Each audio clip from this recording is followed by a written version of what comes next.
Just let everybody in. Hi, everyone. As you come in, just letting you know we are streaming on YouTube. We'll get started officially in 1 second. Happy to have all of you here.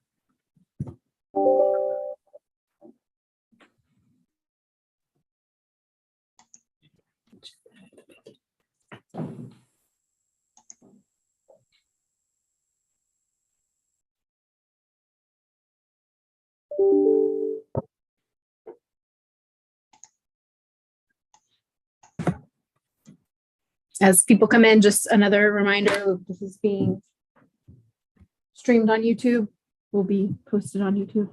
So.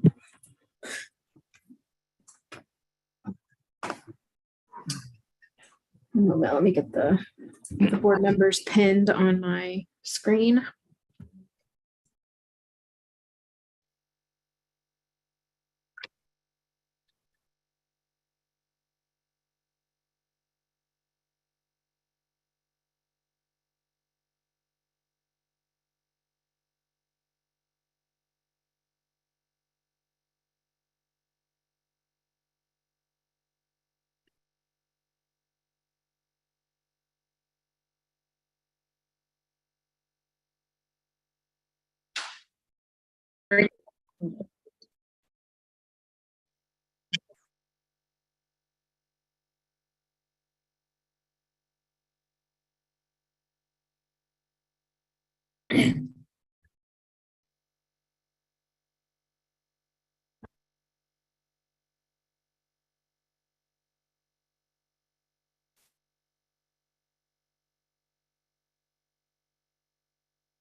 Everyone, thank you for joining today for our quarterly Education Research Center Advisory Board meeting. I'm doing a quick look to see if we have our board members.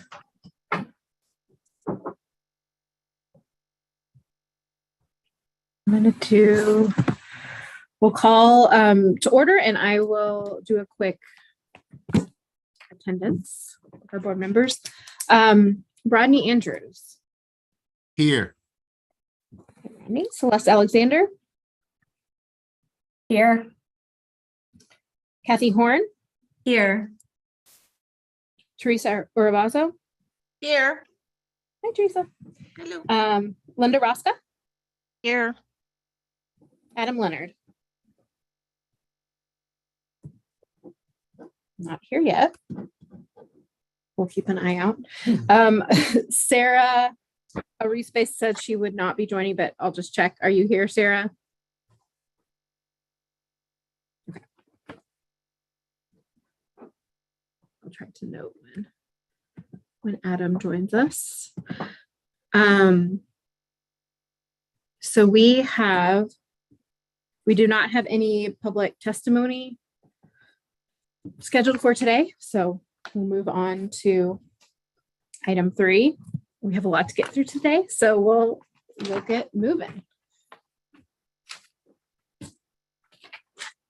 So let's start with data 1, the supplemental data requests, UH005. Any questions or comments from the board on this? Melissa, I had a question. I didn't know if this was requesting endorsement data or student teacher link data. What is requested on the table is the course data, the student teacher link, but in number 3, it says student high school endorsements, which is the reason for the current request. The student outcome was of interest to us, and its exclusion was an oversight. So that's my question. I actually think they're asked, Linda, I'm sorry, this is Kathy. I don't think anyone's on from this group. Okay. It's my understanding they're actually asking for both. The linking file and then the endorsement data. I don't see, and please, everybody check me. I don't see the endorsement data in there under number 5.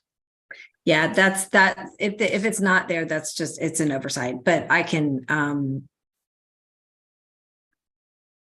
if possible, I'd like to say if they could provide an that they're requesting it, if they can provide approved on updated document.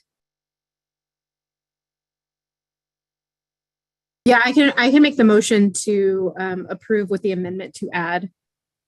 Was it the endorsement data or the linkage? That's not the endorsement. Data. Yeah, Linda, I'm sorry. Thank you for catching that, and that's on our end.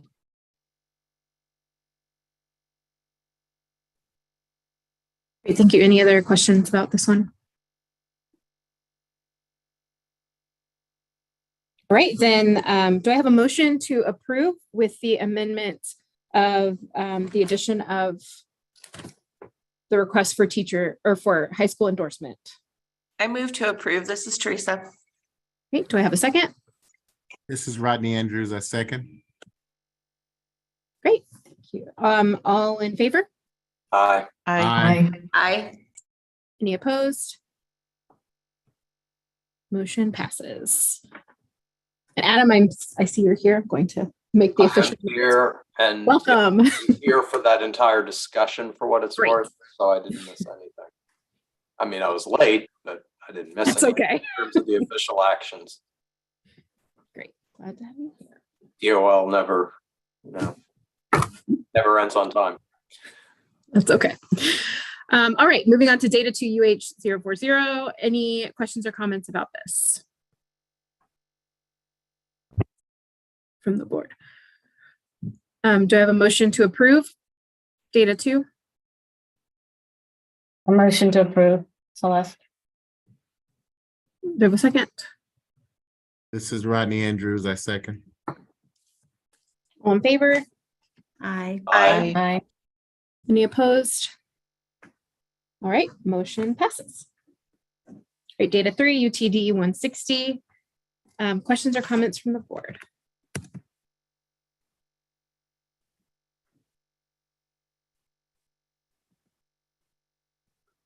Do I have a motion to approve?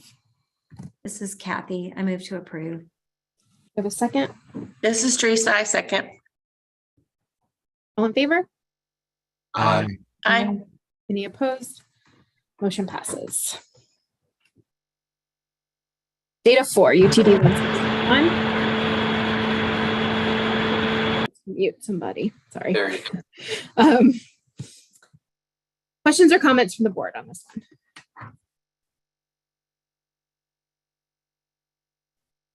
Motion to approve? I motion to approve, Celeste. Second. This is Kathy. I second. All in favor? Aye. Aye. Aye. Any opposed? Motion passes. Right. Data 5, UTD 174.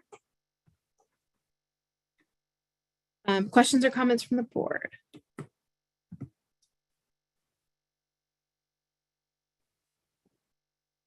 Motion to approve? This is Kathy. I move to approve. Second. I'll second, Celeste. All in favor? Aye. Aye. Aye. Any opposed? Motion passes. Data 6, UTD 116. Question or comments from the board?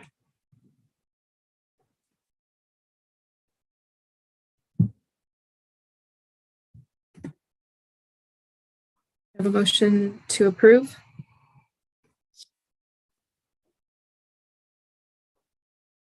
I motion to approve, Celeste. Second? Kathy, second. Great. All in favor? Aye. Aye. Aye. Any opposed? Motion passes. Data 7, UTA 188. Questions, comments from the board? We have a motion to approve? This is Kathy. I move to approve. Second? This is Teresa. I second. All in favor? Aye. Aye. Aye. Any opposed? Motion passes. Data 8, UTA 195. Questions or comments from board? We have a motion to approve. Let's see. Let's bless this. I move to approve. Great. Second, I'll second Celeste. all in favor? Aye. Aye. Any opposed? Motion passes. All right, item number 4, look at us. Consideration and possible action to approve additional data requests and extension requests. Data 9 and extension 1 UH026. Questions or comments from the board on this one?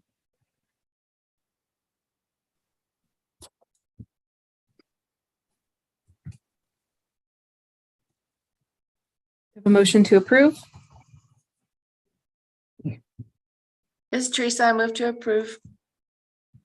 A second, This is Rodney Andrews. I move the second. all in favor? Aye. Aye. Aye. Passes. Great. Data 10 and extension 2 UTD 142. Questions or comments?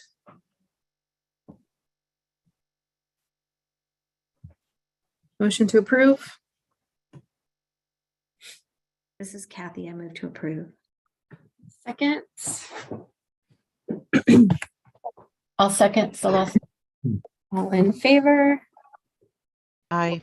Aye. Aye. Any opposed? Motion passes. Okay, just a few more before we get to the meat of the program. Item 5, consideration and possible action to approve extension requests. Extension 3 UTD 126. Questions or comments?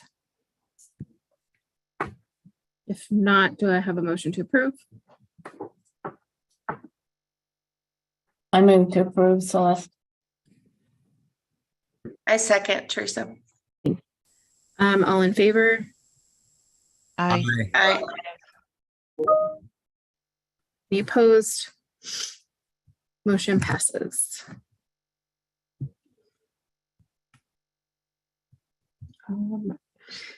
Extension 4 UTD 135. Quick question on this one. Sure.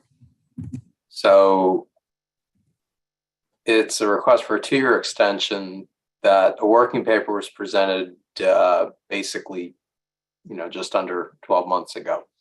And at this point, it just needs some edits and an analysis revisions. So is that really a 2-year need, or is that, well, we might as well ask for 2 years just in case?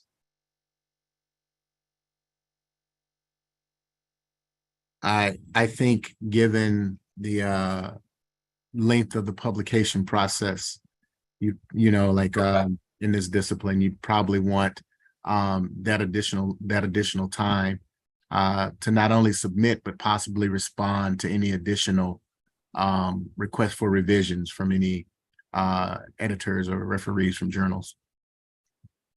Okay. Then the reverse is going to be a question a little later on. Thanks. No further on this one. Thanks for that question. We have a motion to approve. This is Celeste. I move to approve. We have a second. Kathy, I'll second. All in favor? Aye. Aye. Any opposed? Motion passes. Now to extension 5 UTD 138. Questions on this one?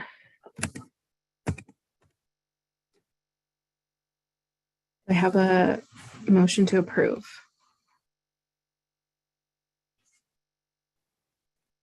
This I is move Teresa. to I approve. move to approve. I'll second. Celeste. All in favor? Aye. Aye. Aye. Any opposed? Motion passes. Thank you. Extension 6, UTD 140.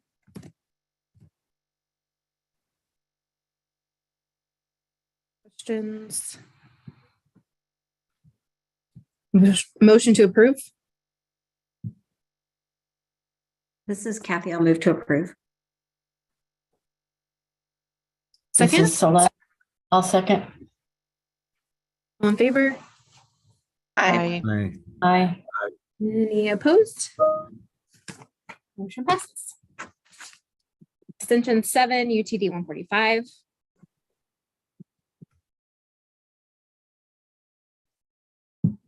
Any questions, comments? Motion to approve?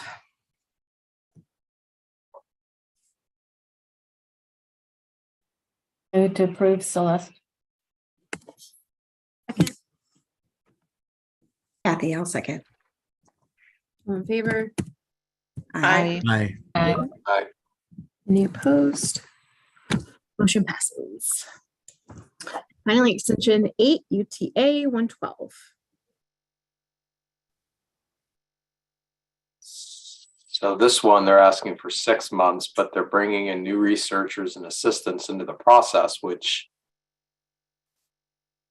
6 months seems like it might be really tight to bring in new people, bring them up to speed, get the work done. And we were just discussing the amount of time it takes to get something published and get feedback and make revisions, etc. So I'm wondering whether we're setting ourselves up to discuss this again in 2 quarters. Hey, this is Greg Compton. I'm the researcher on this. I'm glad to answer that question. That's a good point, Adam. The goal here is a lot of this work has already been completed. I want somebody to come in and sort of do some just checking of the work as well. I also think I'm running up to the final point where I can extend. So, I mean, if I can extend it longer, I'll extend it for a full year. I'd be glad for that. I just want to make sure that that I don't go up against the deadline. You know, we typically have a certain number of years, and we're hitting up this. Part of the reason for this is that I was working with the school district to share specific data last year when this was approved, and that entire department at the district was sort of reorganized. So there's that the department doesn't exist anymore, and so the people I was working with, they see. So I've been building contacts and spending a lot of time over the last year not doing the work in the ERC like I would like. I've been mostly doing administrative stuff, trying to get access to the data. So that's the context around this request. Okay.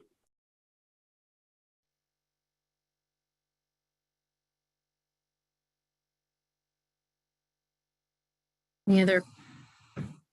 So, about that?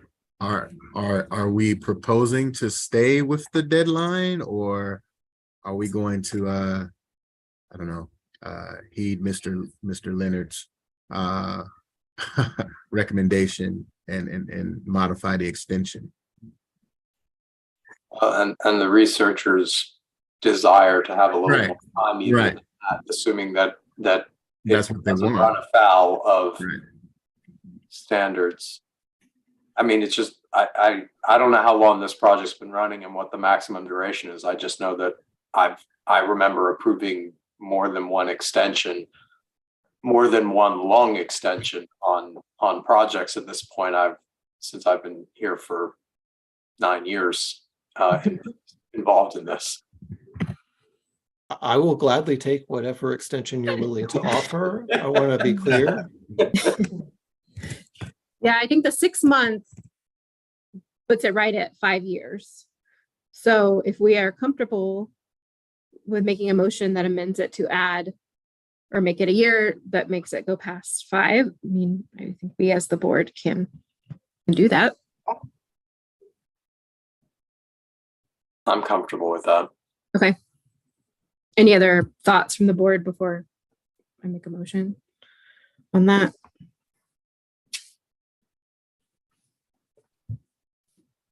Okay, then motion to approve extension 8 with the amendment to make the requested extension 1 year.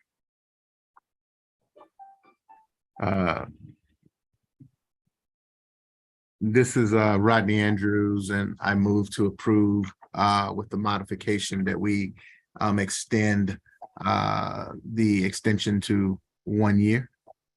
This is Adam, I second. Great. All in favor? Aye. Aye. Any opposed? Motion passes. Brilliant, thank you. Thanks for being here, Greg, to give us context. I really appreciate y'all. You're doing, you do amazing work, even if you did not approve this extension with additional time. Great. So that is our extension and the extension portion of the day. On to item 6, consideration and possible action to approve new research proposals. So let's get started. Proposal 1, including remote access requests, UH053. Are there any researchers here to tell us a little bit about this one? Yep, I'm here. I'm Greg Wright. Great. Hey, welcome. Thank you. Yeah, sure. So this is we're basically going to exploit the fact that in the junior year of high school, depending on your birth date, you do or do not receive the final child tax credit payment. Your household does or does not receive that depending on your birthday. And so students in this kind of critical year of college preparatory activity, some are receiving this $1,000 payment and some are not. And so you get this little income shock. And the question is how that affects your college preparatory activities. And then beyond that, how is that going to affect longer run outcomes like high school graduation and school attendance and community college attendance versus 4-year, et cetera. So that's kind of the gist of the research project.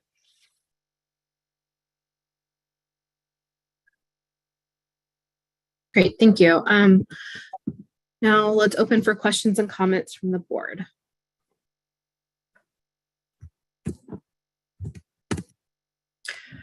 I have one to start with. So currently, and maybe this is a question for Linda, currently the TEA data, I believe, has age as of September 1st, is that correct? Yes. And this would require, Exact birth date. yeah, Which has not been allowed before. right. Okay, so this was an interesting question. So yeah, so the question is, we had planned to merge in something. And I guess that is the question, is what can be merged in terms of birth date? Yeah. That is a critical question for us. What would be needed for you to be able to even do this project? Would it, because exact birth date is not something we Exact birth date is not. Okay. correct me if I'm wrong, Linda, but that's No, you're right. It's considered PII, and I think TEA Legal has not approved even month and year. So, and Celeste's nodding. So yeah, we've Yes. asked this question. Correct. Yeah. Yeah.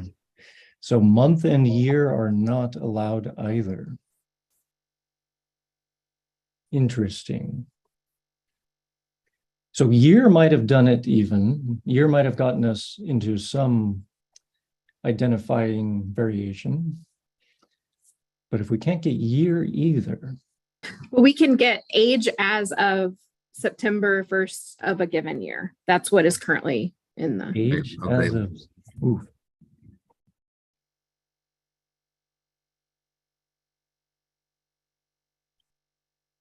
Well, that might get us some identifying variation. If we know your age as of September 1st, I think that rules out some as treated and some as not treated.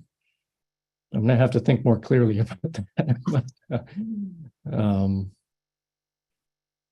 yeah, the other, I mean, while we're talking about some of the measures brought up in the proposal, there were a few indicators that you mentioned that are also not in the data. So things like AP tests taken and GPA.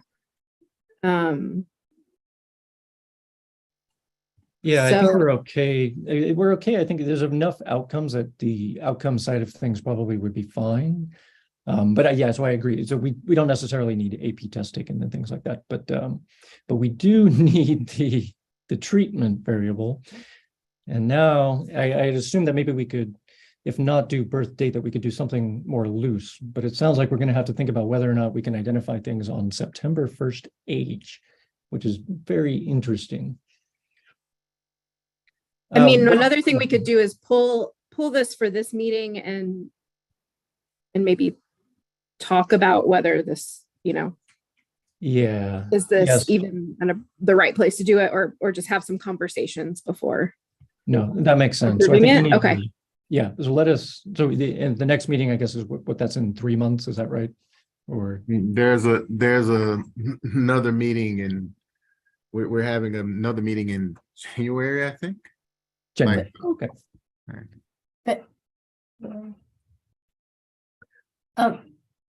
And the other thing to consider, and I don't know if Melissa looked at this at all, but I'm not sure the faculty report and the room inventory and building inventory is going to give you much assistance in answering your questions. You might want to reconsider that data as well. Okay, yeah, thank you. Okay, well, I appreciate it. Let us think about how we can use those dates, and we'll get back and maybe be on the next meeting if we can. Thank you so much. Thank you, Greg. Okay, so I'll do a motion to postpone. Table? Table. Great, Kathy. Good word. Motion to table proposal 1, UH053.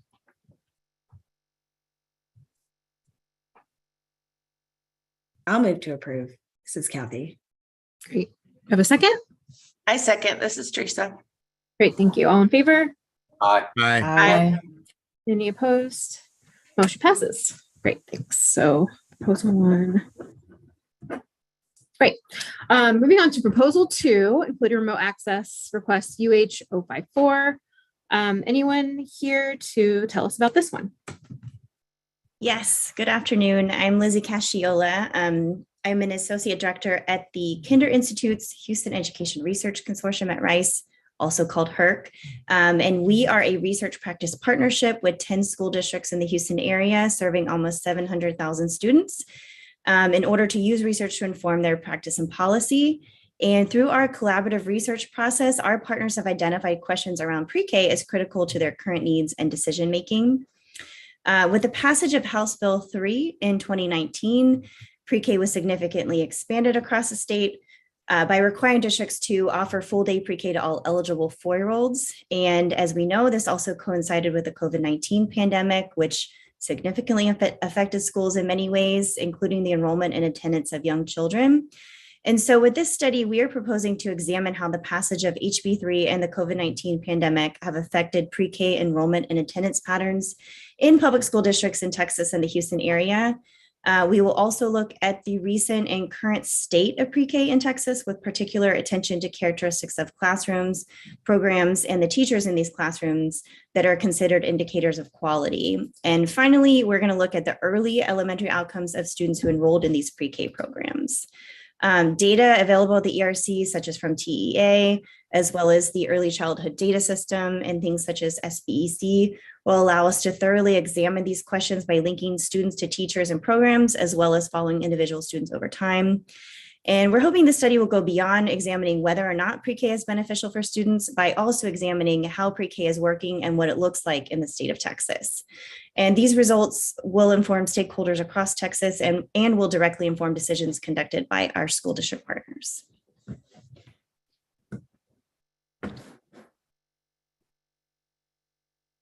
Great, thank you. Any questions or comments from the board on this one?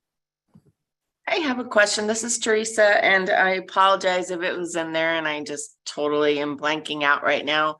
Yes. But are you looking at Head Start and regular pre-K? No, we were going to look at public school district pre-K for this study only. Okay. If they're housed in a public school district, Mhm. I'm not exactly sure how that looks in the data, but we would consider it. But we predominantly work with public school districts. And we do have both regular pre-K and Head Okay. Start. What I didn't know is if, if any of that is identified in the data. I don't think so, but I just wasn't sure. Okay. We would be linking like the early childhood data to like the TEA PEMS data. So I'm not exactly sure what Head Start looks like in those data sets. Does anybody happen to know on the call that whether or not, Linda, do you know? Is there an identification code for Head Start? I think there is a program, a pre-K Program program code? type. I believe so. I'm pretty sure of that as well. Maybe something to consider, just, we've Okay. looked at that ourselves and it's, yeah. Okay, yes, we would definitely consider looking at that. And I had another data comment. You did request the class roster, which just started, but you didn't request course complete. And I think you probably need that for prior to 2022. Okay.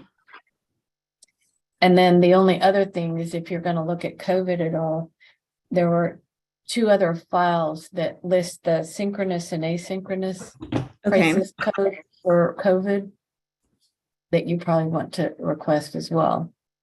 Okay. And the crisis. Okay.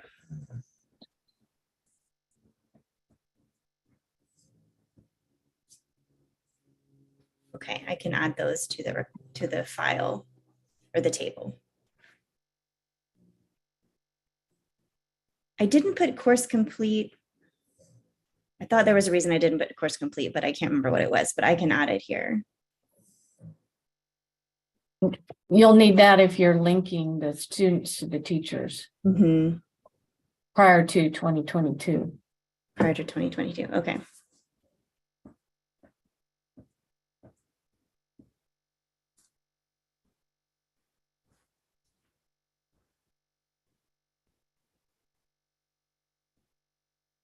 Any other questions or comments?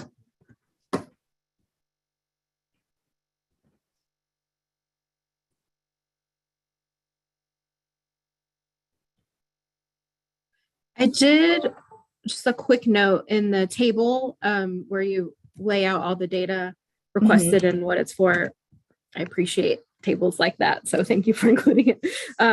There is one on there that says it mentions as new relevant files are made available, we want to request them. Just wanted to know if it's brand new data, that would likely require a new, like, additional data request. If it's something like adding years, that might be different, but just want to note. I think it had to do with maybe changes in the STAR data that's upcoming. And then I think the early childhood data system, I think, is adding files. And so like as they were relevant, but we can do a data request for anything like that. Okay, thank you. Any other questions? Another question I had was, could you talk a little bit about how you plan on using the higher ed data requested to say something about the teachers? Like, for example, you're requesting like course level data. Like, what would you be looking for in higher ed courses that would inform your questions? I think we would be looking at if they had specific training or classes in early childhood education. If it's specific, because that's one of the questions is, do these teachers have training specific to early childhood or pre-K, as opposed to just general elementary or general education?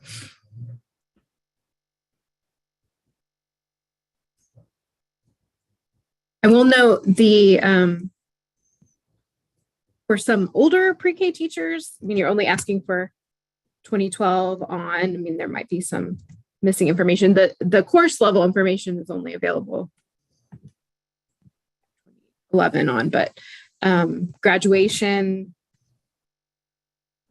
information, I'm wondering if, That's a good point. I hadn't thought about that because this would only give you degrees earned. since 2012. Mm. Yes, okay. Yeah, I would probably like to edit the years. on Okay. that.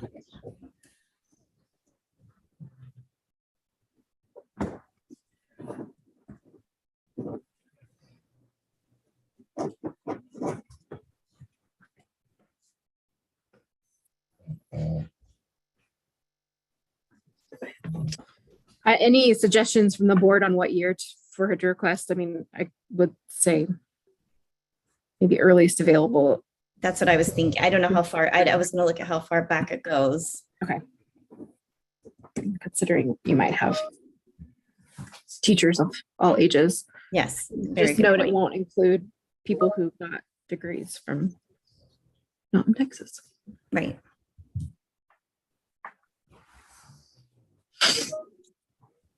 Anything else?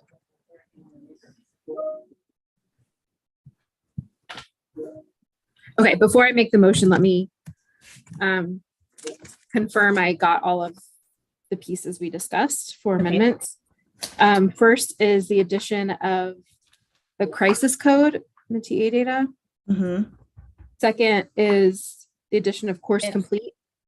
mhm. And to be exact on the crisis data, that's P attend RS and P attend RA. 10 RS and RA. Okay, thank you. And then also the course complete. Mhm. And then also additional years of the 009. And 009 is one of the oldest ones, so do we want to say a specific date back instead of 1990? Can we say earliest available for now? Because I don't know the date off the top No, of my. I'm saying it Oh, you have starts, it. yeah, I have it. Yeah, it starts in 1990, except for the independence in 2003. And, in other words, privates. Okay. Okay, thank you.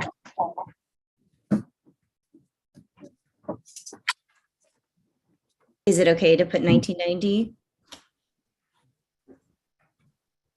That's up to Melissa. Well, thoughts from the board. I mean, we know what this is being used for to connect to. For teachers, outcomes, or for teacher characteristics, any thoughts on this, Rodney? Sorry, you look like you were raising your hand. That's why I called on you. No, I am just thinking about the the complexity of the motion that has to be made. Yeah, this is true. But I think I have it. I mean, and the person who makes the motion doesn't have to repeat it if I say it correctly. So let's try it. I'm not gonna, yeah, okay. So I have crisis code, course complete, and 009 data from 1990.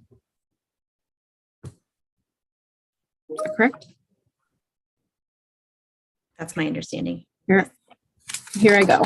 Let's try this. Do I have, sorry, my script. Motion to approve with the amendment that the following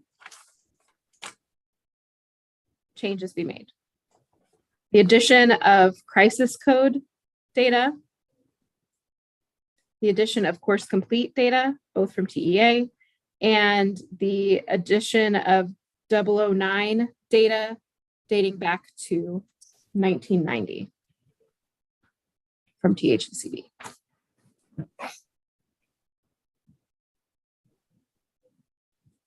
do I have a motion for that?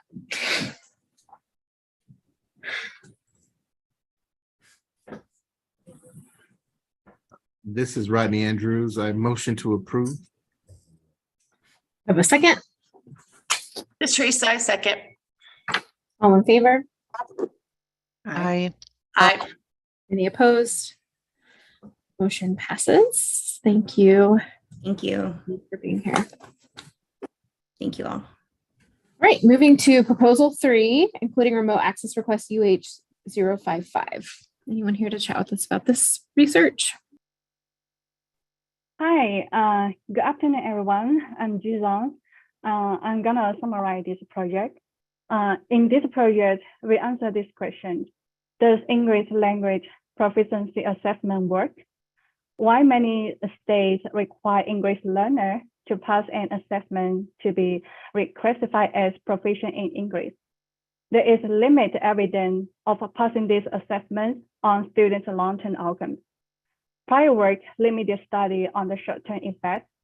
This project proposes to estimate the short, medium, and long-term effects of passing the English language proficiency assessment in Texas, using Texas Education Research Center data that link educational records with labor market outcomes. This paper provides the first causal evidence of passing these assessments on post-secondary and labor market outcomes. For states with a similar policy, our findings will provide insight into whether this policy improves English literacy, educational achievement, and labor market outcomes, and how to design an effective threshold of these assessments to maximize the benefits for English learners. That's it. Thank you.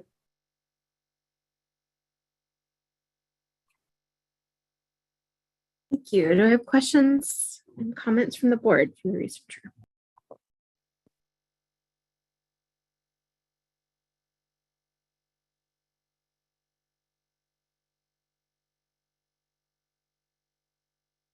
I did have a clarification question. Sorry, I'm trying to find my notes. Just to clarify about how the test scores are being used. Is it, sorry, let me find it. Is it whether or not the student is eventually reclassified as English proficient? Is that? Yeah. Okay. Okay. There is a TELPAS test. So they will use test. There's a cutoff there. For example, if you fail the cutoff, you need to pass this test again. If you pass, then you don't need to take this test again. So we're gonna explore the variation around the cutoff to estimate the effect on students' outcome by comparing students who just score below and score above this cutoff. Yeah.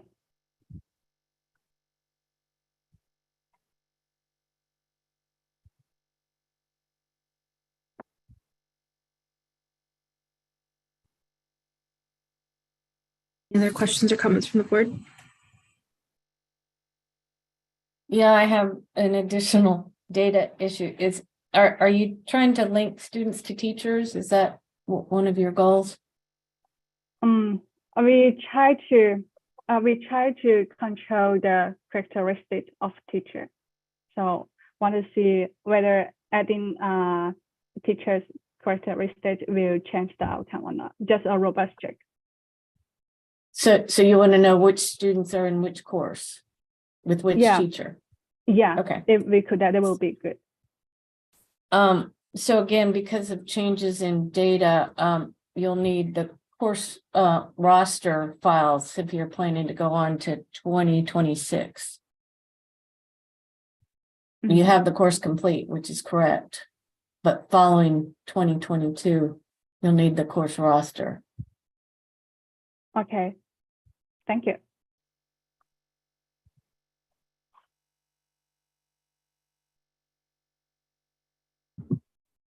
All right, any other comments?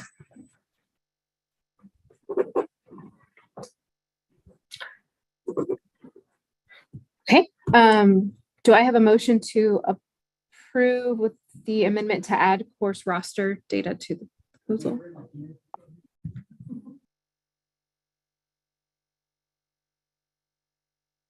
This Teresa, move to approve. Have a second? I second Celeste. All in favor? Aye. I, Aye. Any opposed?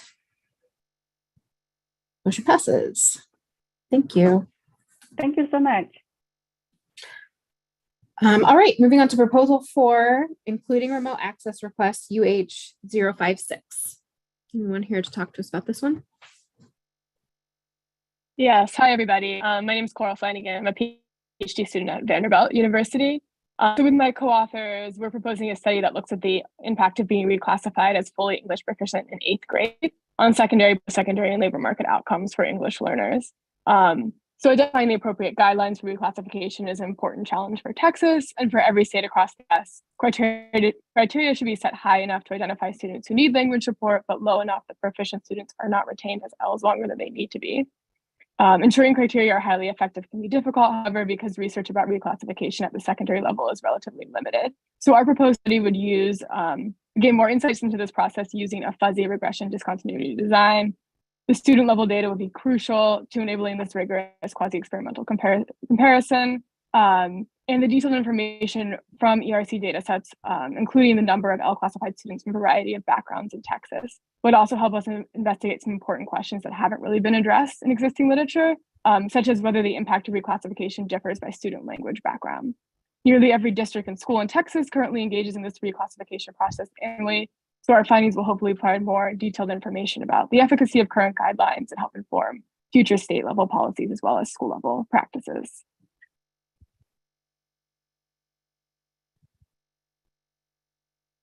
Great, thank you. Do you have any questions or comments from the board for the researcher?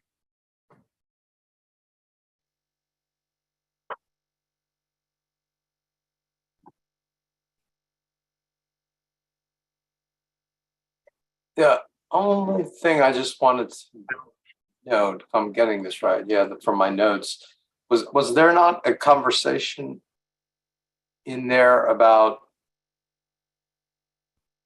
sick codes and from using the wage data, or am I mixing two things up, two proposals up? We are interested in looking at labor market outcomes, so wages would be one. Okay, I just wanted to make, those.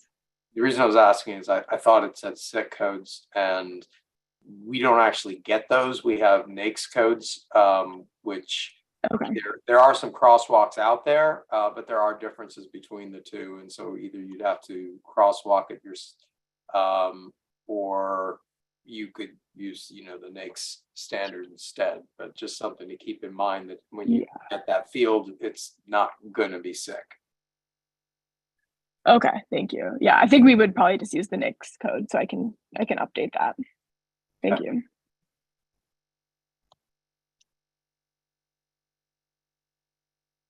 Okay, any other questions or comments? well, I have one question about this is a 2-year project. So will you want to go past 2022 or 2021 data?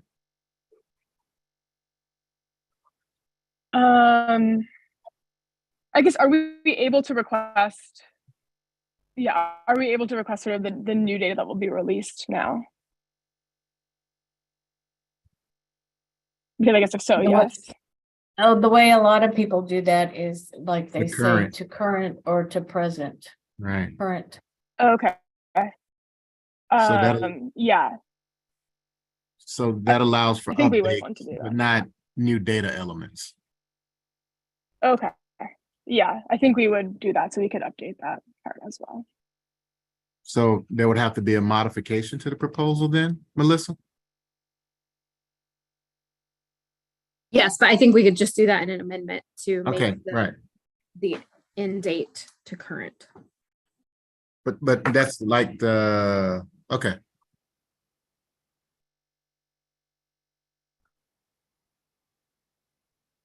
Would that involve the amendment? Would that involve like a resubmitting, or we can just update the current? Okay. No, it can just be updated and if you talk to Kathy, through Kathy, she can send us the updated Okay. version. If we approve it right now, saying that's the specific amendment we're approving, then Great. Thanks.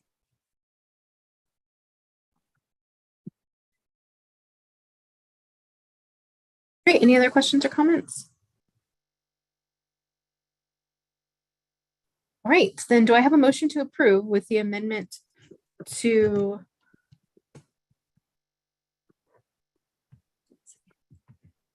change the end date of years requested to current? This is Rodney Andrews and I approve. I motion for approval with the amendment. I'll second Celeste. All in favor? Aye. Aye. Any opposed? Right, motion passes. Thank you for being here and talking to us. Thank you so much.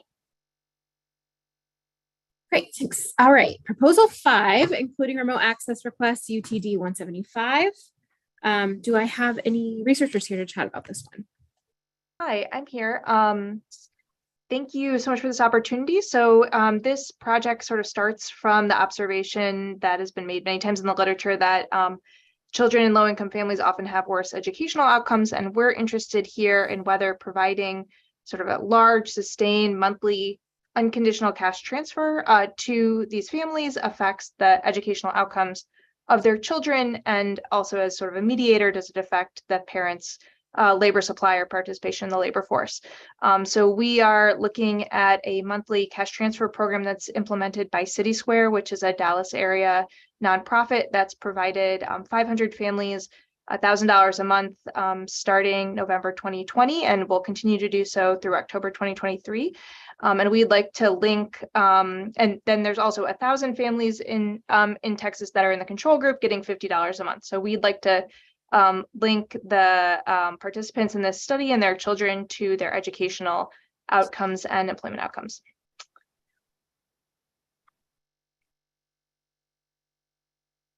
Thank you. I'll open it for questions or comments from the board.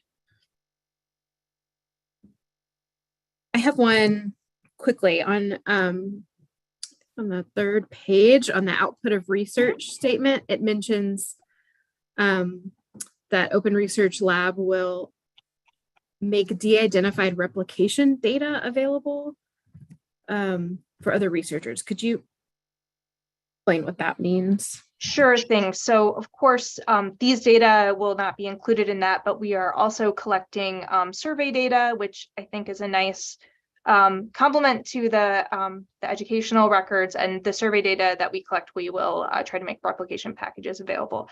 And we would also probably like to make our statistical code available that we use to analyze these records, but obviously would not, don't own these data, so that isn't something we would consider. Great, thank you for that clarification. So I imagine you just heard me bring up the sick versus NAICS code issue a moment ago, and that's obviously would be applicable in your situation, but there were 2 other wage record related things that I wanted to bring up. I believe you wanted residence county and employment county.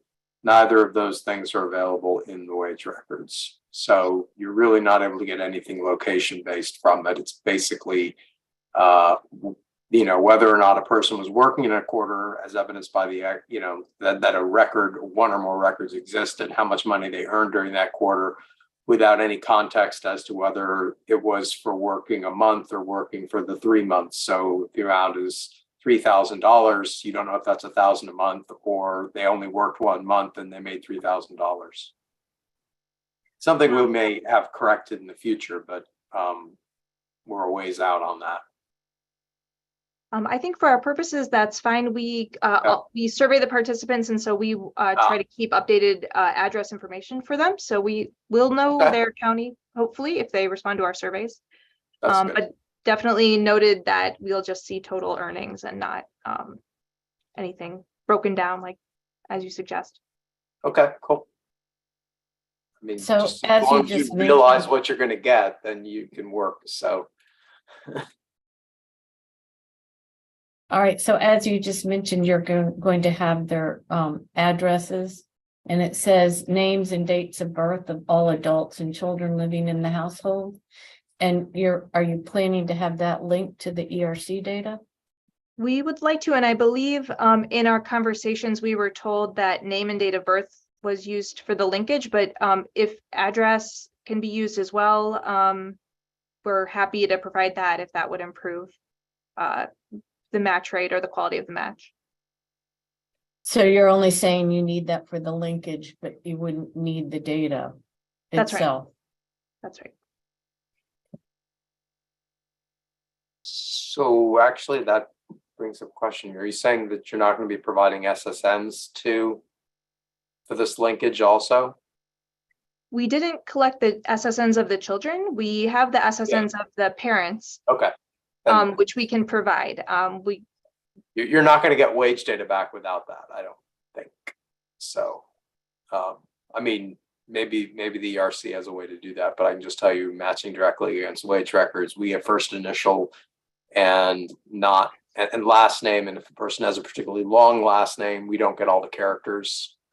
So it's it really only matches well with the SSN. But again, if it's already been linked to other data through SSN in the ERC, and you've got a proper first name, full first name and last name, then maybe there's a way to make that work.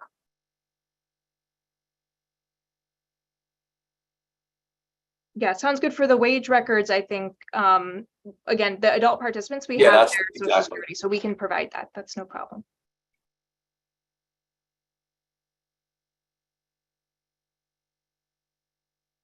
And I guess following up on my question, and you had commented about county, would you still need the address to come along with it? So you would have the county. What I'm saying, you need I the had county for I had a similar question because I noted that you mentioned using neighborhood characteristics. And it'd be helpful to know at what level that would be. Is that something could you put county ahead of time so you wouldn't need the address and the data, because that is PII? Yeah, I think that would be fine. I mean, I think what we were envisioning is we would provide the PII and a linkage would occur and then the PII would be removed and we would just be analyzing the non-PII data. For county, yeah, I mean, we don't need the exact address. We'll be doing some neighborhood, analysis in our own data infrastructure. And what we're hoping to get to complement that is information on like the school and the teacher and the, measures of that, like kind of district level and school level kind of quality measures, because we'll be able to see like where they live and their zip code, but we won't be able to see, did they move someplace and now they're able to access a better school or a different type of school. So I don't think we need address, I guess, giving you a long answer to a short question. I think, yeah, county is fine for our purposes and we don't need to have any PII in the extract.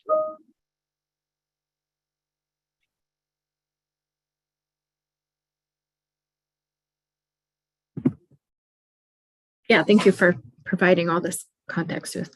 Any other questions or comments about this?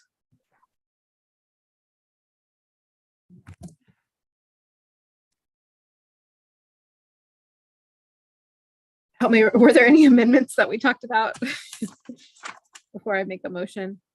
I don't think I noted any. I'm looking at Linda Hargrove is in the room with me. I'm not just looking at the wall. Do I have a motion to approve?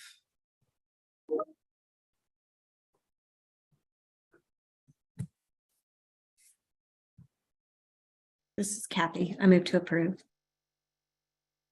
This is Celeste. I second. All in favor? Aye. Aye.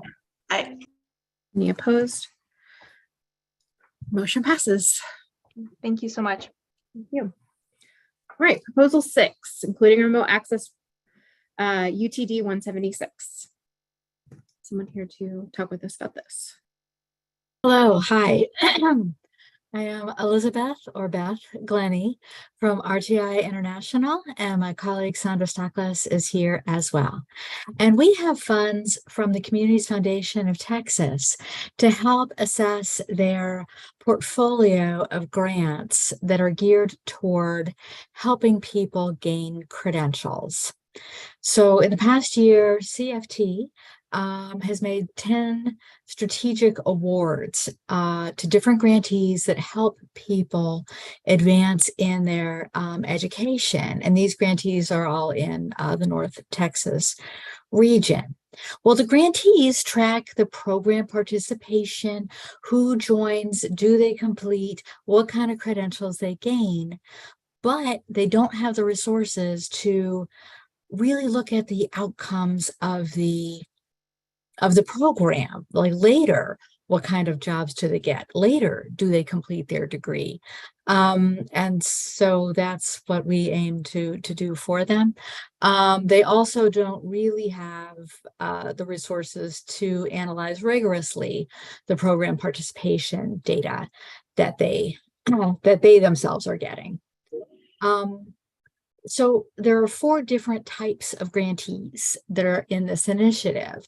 One is college enrollment programs. So these would be in high school, geared toward helping students go to and persist in college.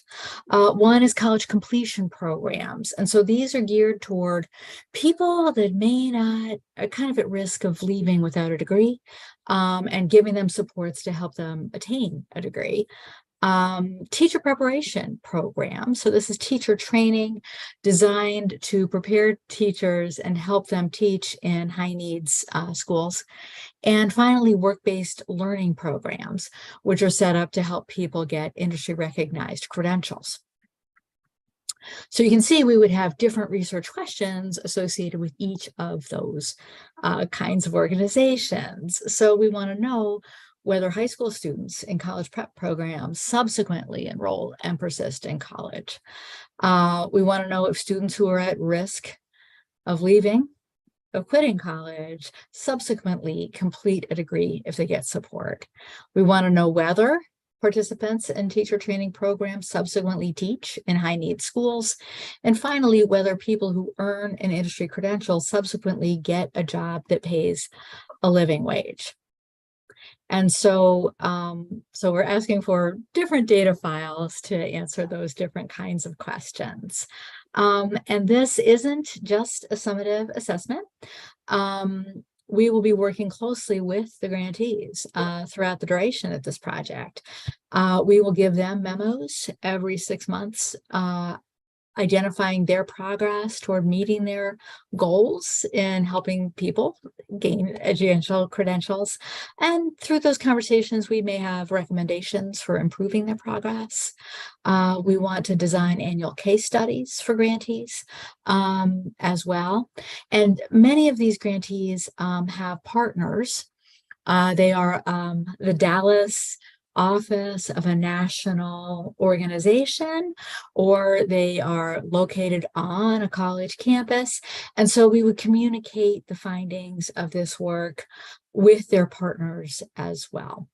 And so ultimately, we hope that we're going to find that when we determine the extent to which grantees meet their goals and give them formative feedback, the grantees will then determine whether and how to enhance their offerings to serve more clients. Thank you. Thank you. Do you have any questions and comments from the board for the researcher?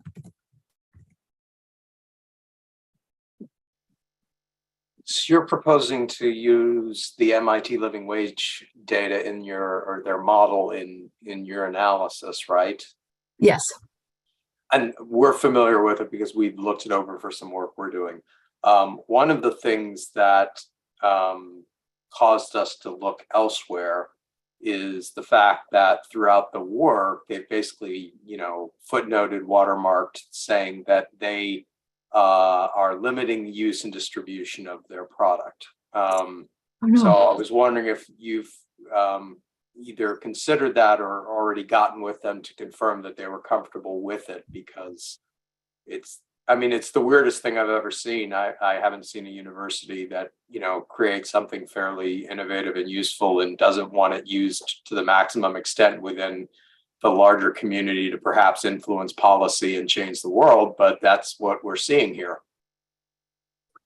No, I have used it before and that didn't seem to be the case then. But yeah, we'll work that out. And if not, and basically the reason we want to do that is to contextualize wages that people are earning.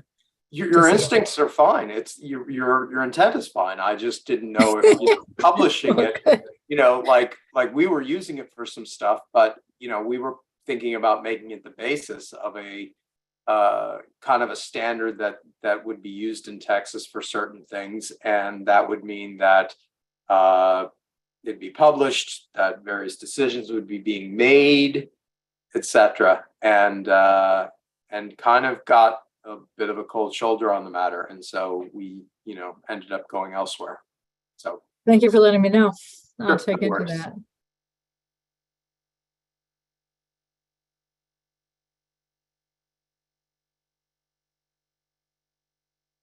Any other questions or comments from the board? I had one question on, I guess it's on page 5 of the full proposal. And that's just that you're going to have eligibility indicators. Mm-hmm. And is that going into the ERC data? And that would be in our supplemental data. Okay. You know, because programs have to determine whether people are eligible to participate, and they all have different criteria for deciding that. And so, I mean, we'll know who's in the program and why, why they're in there from them. So it's supplementary data. And that won't contain any PII then? Well, personally identifiable information. Well, ultimately, we have to get PII from the programs, otherwise we can't match it. Right. I'm just talking about the indicators. Will any of those have information that would be brought in that would then we'd be able to re-identify in the ERC data? That's my question. Well, I mean, we would get a file and it would have their identifying information and their eligibility for being in the program, which could be being formerly incarcerated. It could be flubbing the TSI indic tests. It could be, I mean, it depends. Each program has their own thing. It could be being unemployed. And so that'll come with the program data, which then says whether people persisted, completed, earned a credential. And so we would get that, and then we would create our own identifier and use that to match and analyze later. But we've got to give the PI. I mean, they've got to let us know who they are about the participants. Right. I guess the question then is what would be left in the data that you want to merge to the ERC? So of course you would give us the PII to be able to match. Right. But will you need to use all of those indicators like formerly incarcerated, that kind of thing in the ERC data, or is it just like a 0-1 eligible?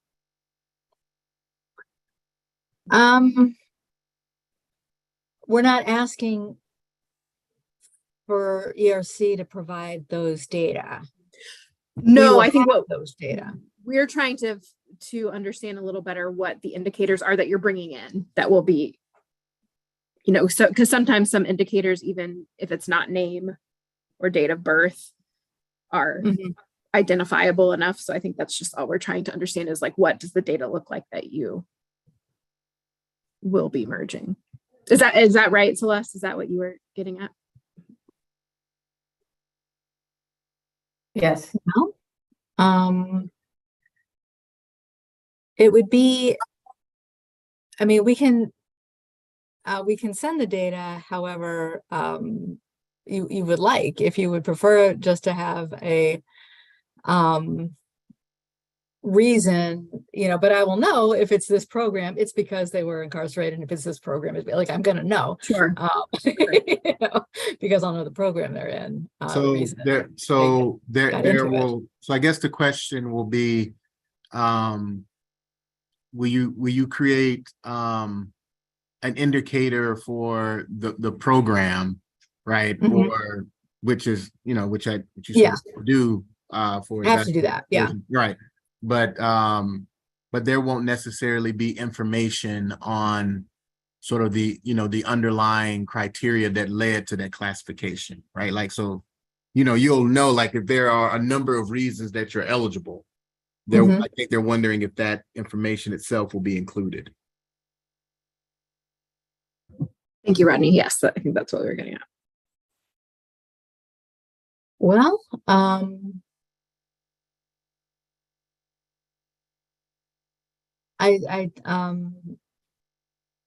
however y'all would like to do it is fine.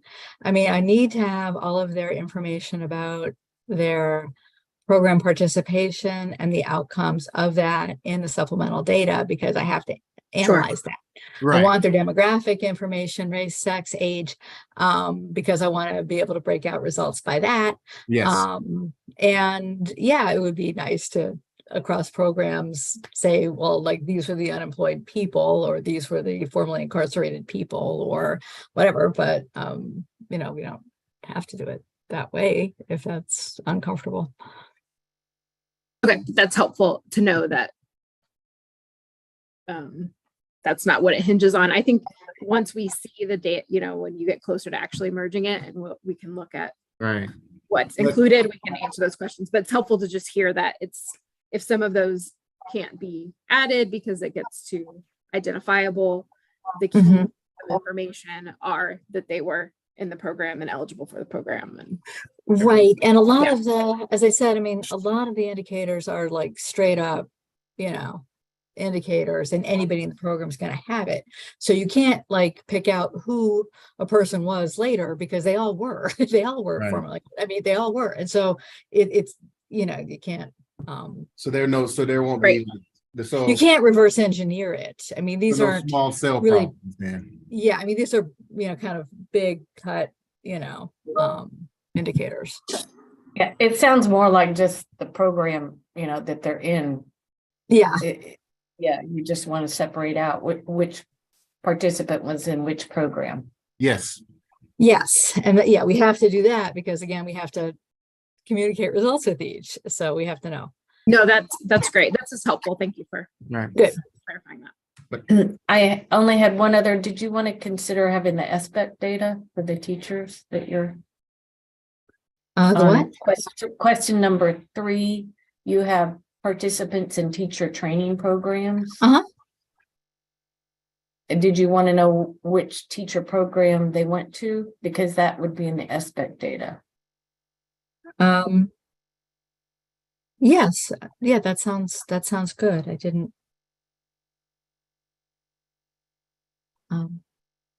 catch that one before.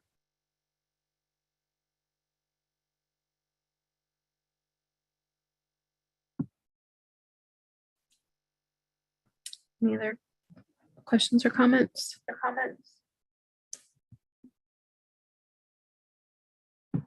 All right. Then I have a motion to approve with the amendment of the addition of SPEC data.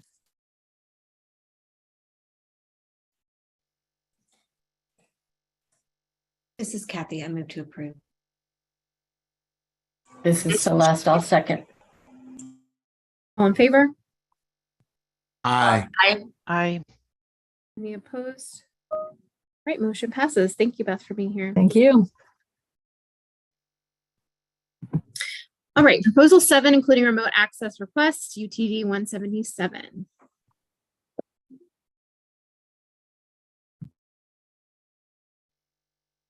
Anyone here to chat with us about this one?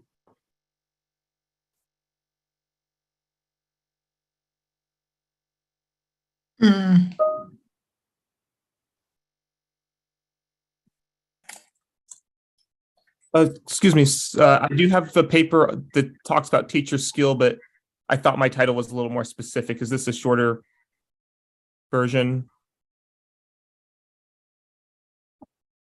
Let me look.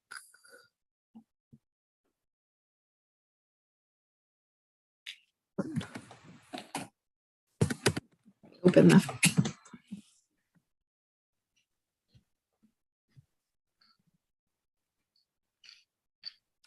A proposed study on the returns to teacher skill. Oh, that the proposed study, the title I'm seeing on my most recent draft was the effect of teachers. It should say my name on the report. Your name's on this is yours, but Yeah, maybe. okay, yeah. I think you're the right person. Yeah, I must have changed the title at some point. My mistake. Yeah. So with that introduction, so thank you for allowing me to apply for data.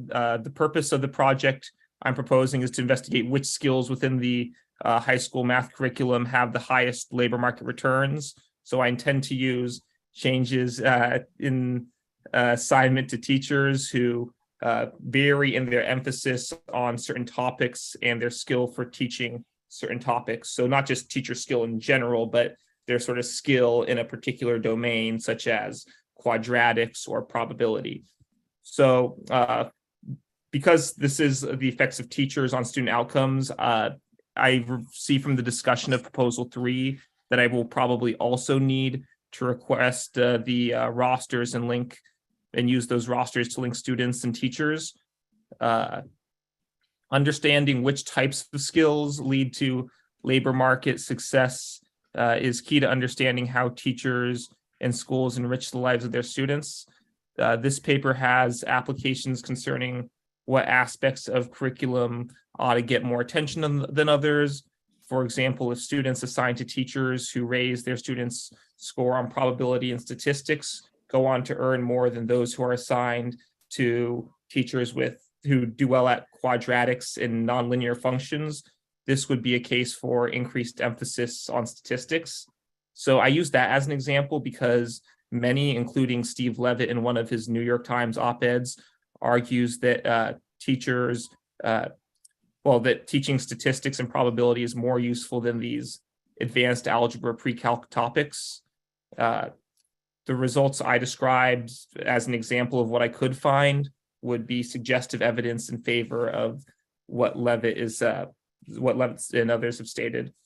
So adding and cutting courses is not the only way we can alter instructions to align with the skills that have the highest labor market returns. Teachers can be guided to emphasize certain skills that see high returns.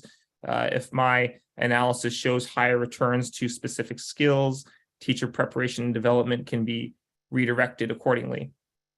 Furthermore, this sort of value added measure I'm using could be used to get a more detailed picture of what skills and shortcomings a teacher has other than like a particular value added score per se.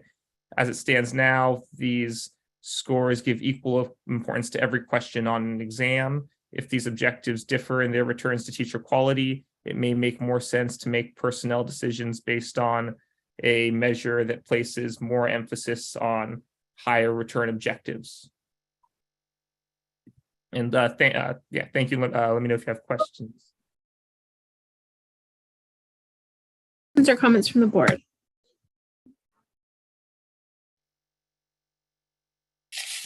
Melissa, this is just a comment. It's more just in terms for your understanding, Samuel, on curriculum and choices in what's being taught in Texas public schools, but educational objectives are set by the State Board of Education. Right. So teachers can't independently make decisions to just not teach one thing or teach something else. So I believe I was misunderstood. That is not what I was suggesting. This is okay. Yeah, no, I was saying that this could be useful to the State Board of Education in deciding what to direct teachers to emphasize. I'm not suggesting that teachers look at my paper and decide not to teach something that is in the stated curriculum. Great, thank you. I misunderstood that then. Thanks.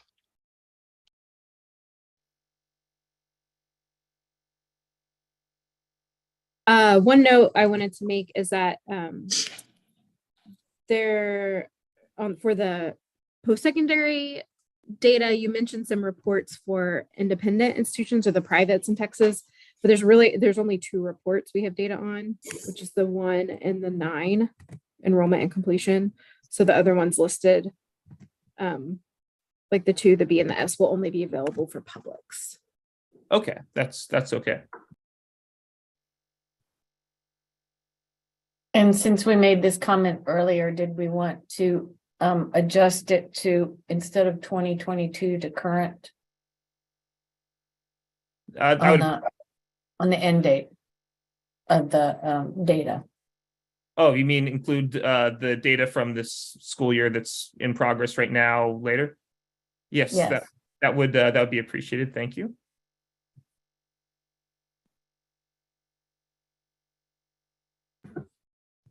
And did I hear correctly that you need to add course roster? Yes, please. That's not new. Okay. Yeah.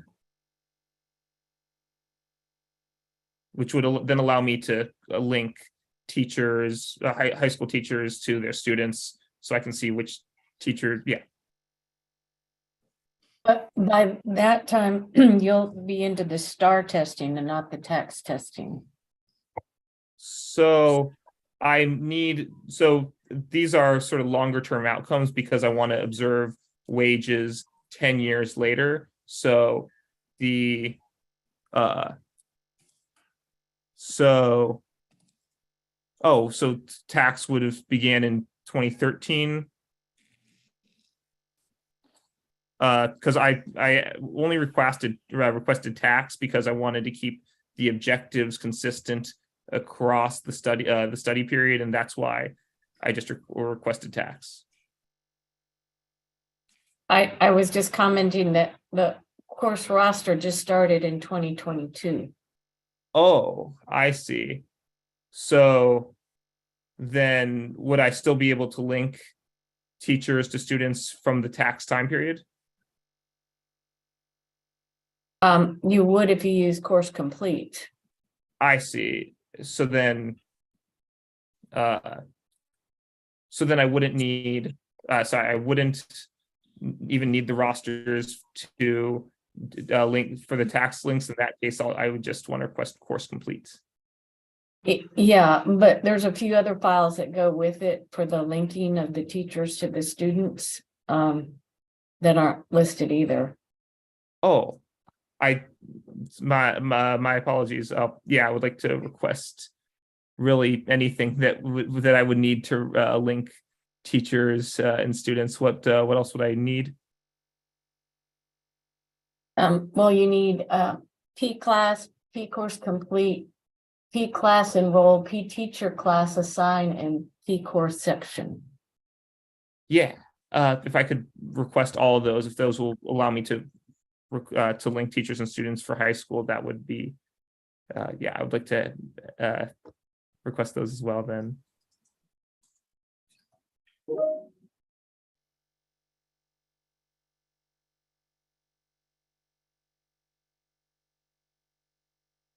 And Celeste, can you repeat that so I can put this in the motion? Sure. So it's P course complete, P class, and then the P student class enroll and P teacher class assign, and then finally the P course section.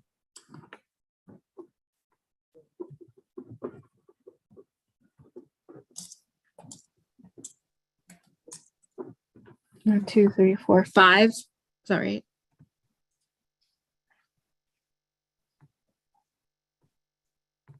Okay.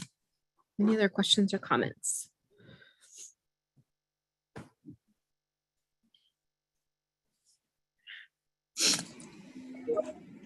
So do we need the addition of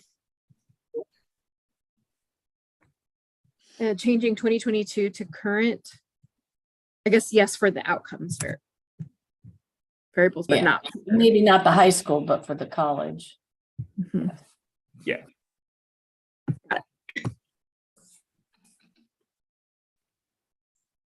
So call it or post-secondary and workforce. Right. Right.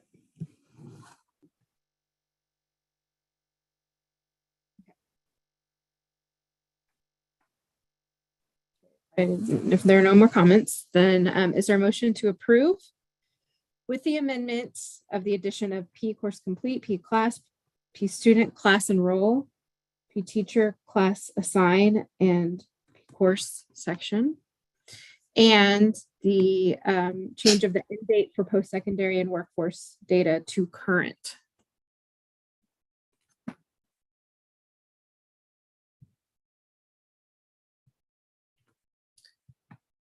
Do I have a motion for that? Motion to approve. I motion to approve with those changes. Thank you. Do I have a second? I second this, Teresa. All in favor? Aye. I Yeah, opposed? Motion passes. Thank you, Samuel, for being here. Thank you. Right. Proposal 8, including remote access, UTD 178. Anyone here to talk with us about this? Yes. Good afternoon. My name is Siyuan Luo. I'm a fourth year economics PhD student at the University of Texas at Dallas. My project seeks to examine the effects of the recent precipitous drops in international student enrollment on Texas's institutions and the students. The decline in international enrollment could affect higher education in a few ways. First, it could affect tuition revenues. Second, it could change the enrollment patterns of the domestic students. For example, if international enrollment drops at the flagship institutions, those institutions may admit more in-state students on a lower standard, and those students may have gone to regional institutions if there is no such decline in international enrollment. I want to identify the effects of international enrollment on domestic students across different degree levels, different types of universities, different demographics, and different majors. The study will use descriptive methods and regression analysis informed by the context of higher education in Texas. Texas has been one of the most popular destinations for international students. Given the size of this population in Texas, a better understanding of the effect of changes in international student enrollment and their presence will provide institutions and policymakers with the information needed to maximize the performance of Texas institutions. Therefore, the individual and institution level administrative data from ERC makes it perfect to conduct this study. I'm interested in the data elements such as enrollment data, course taken data, degree completion data, and admission data. In addition to exploring other outcomes of interest, I will also request financial aid data and earnings data. Thank you. Great, thank you. Any questions or comments from the board for the researcher?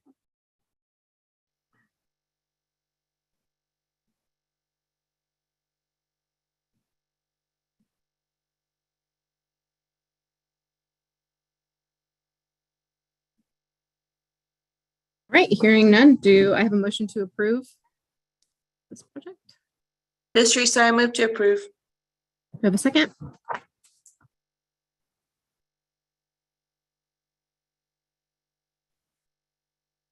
This is Kathy. I'll second. All in favor? Aye. Aye. Aye. Any opposed? Motion passes. Thank you. Thank you. All right, proposal 9, including remote access, UTA 199. anyone here to talk to us about this project? Hello there, everyone. Welcome. Hey, shall I just start? Yeah, go for it. Yeah, okay, great. Yes, this is a UT project with, it's interdepartmental. We've got Stella Flores from the Department of Education, Matt Gianni from the Department of Sociology, and myself, I'm from the Economics Department.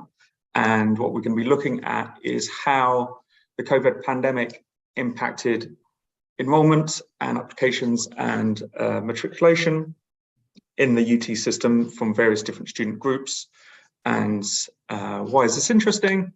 Well, the pandemic resulted in the largest year-on-year decrease in enrollment in higher education since World War II. And this is interesting because typically economic shocks are associated with increases in enrollment. And so what we have here is a decrease, which is an interesting shock, because what we can look at is, do different groups of students differentially stop partaking in higher education, right? And this would allow us to identify the most marginal students. And at the same time, we've got institutions are having to adjust and develop their budgets in response to COVID. And so what our proposal was planning to do is trying to unpack the impact of COVID-19 on college enrollment patterns, both from the student application pattern and the college financial aid side. So what big question is, did financial aid programs become more effective or less effective during this pandemic?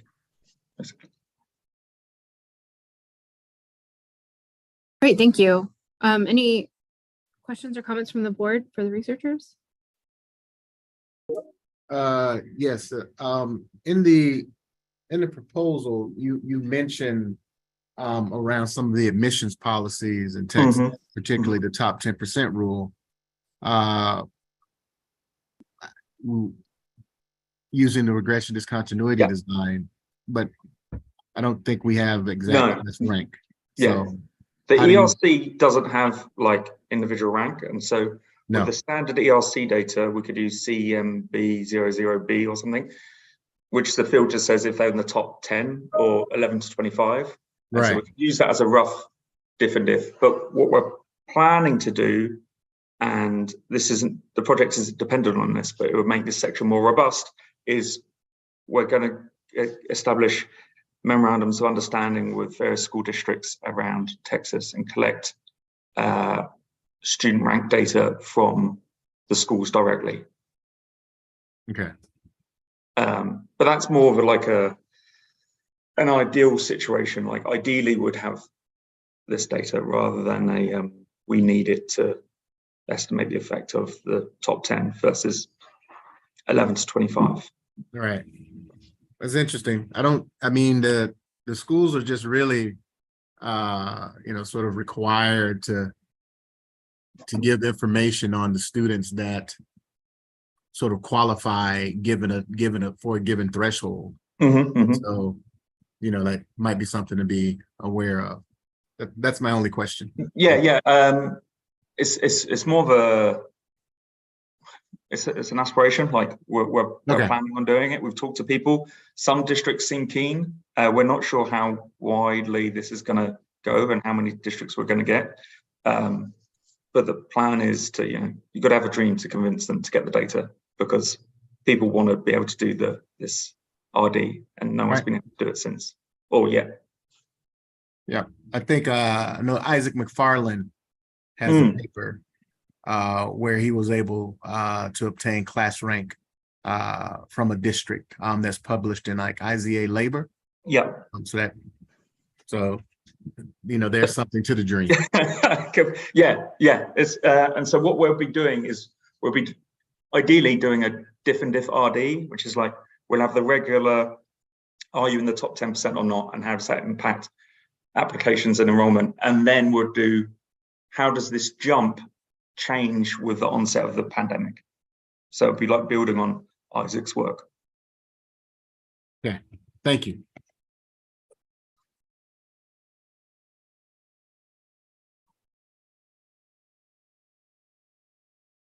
any of those questions. Any other questions or comments?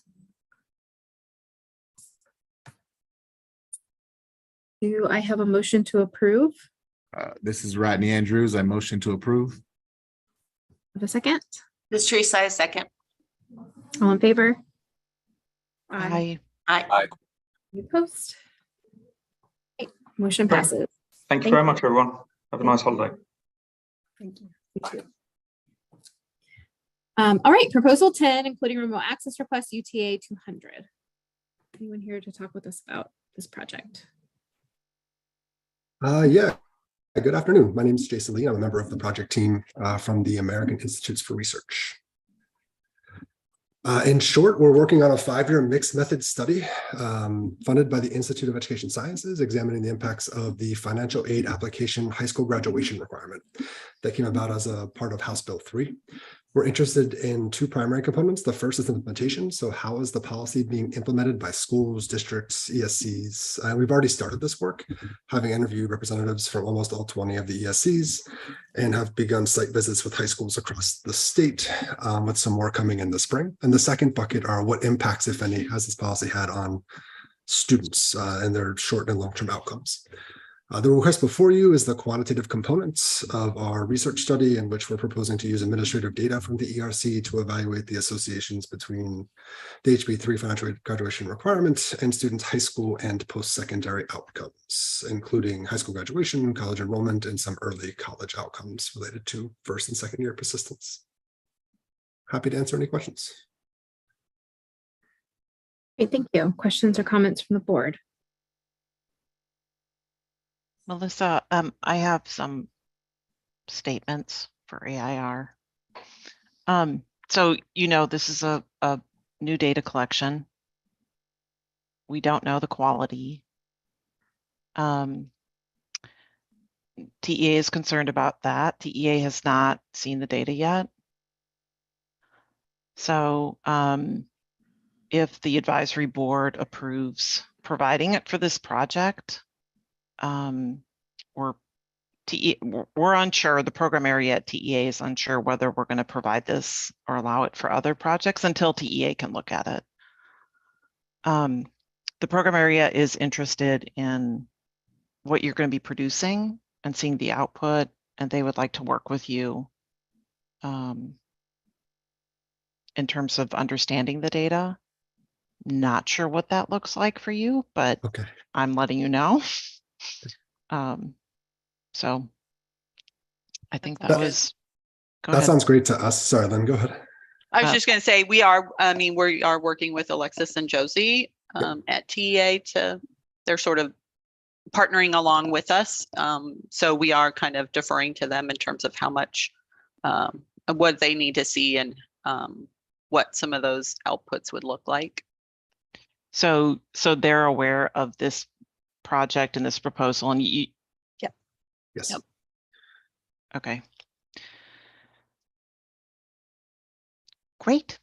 Okay. Just so that other board members know, we're talking about specifically the indicator of whether the student opted out or completed a FAFSA or TAFSA, which is new. Can I just ask Linda one question? Linda, do you know if when TEA will be reviewing this data collection and when they'll make a decision about if it'll be released or when it might be released? I know it's being collected right now. Right. It'll come in February, and I assume that we're going to provide it when we provide all the other graduation data. Okay. Yeah. Perfect.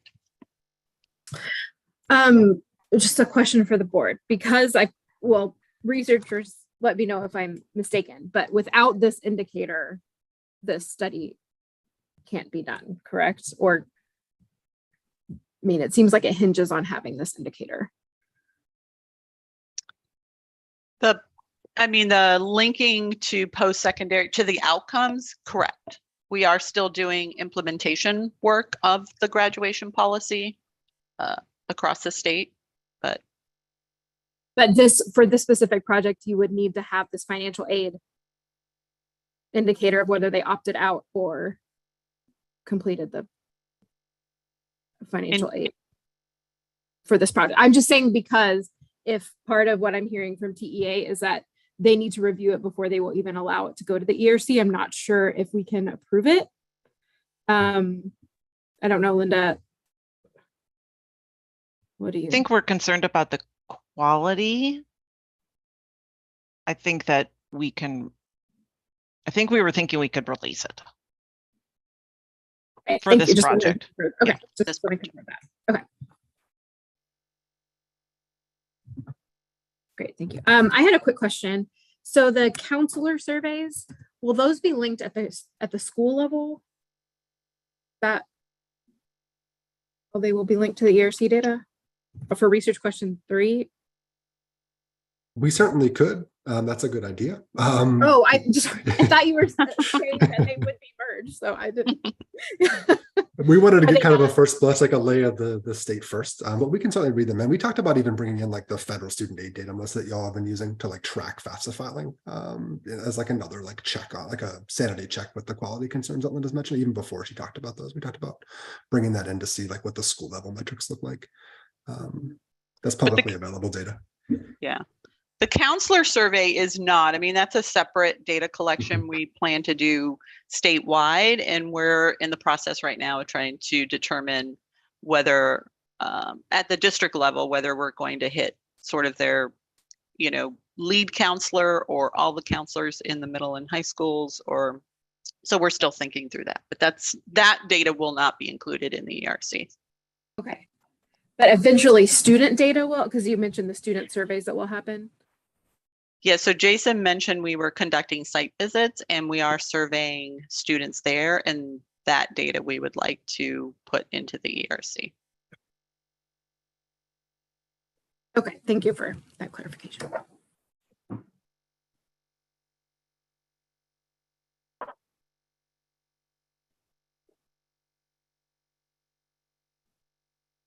Any other questions or comments from the board on this? Thanks for being willing to talk it through with us, as this is a new indicator, and be interested to see results. Do I have a motion to approve?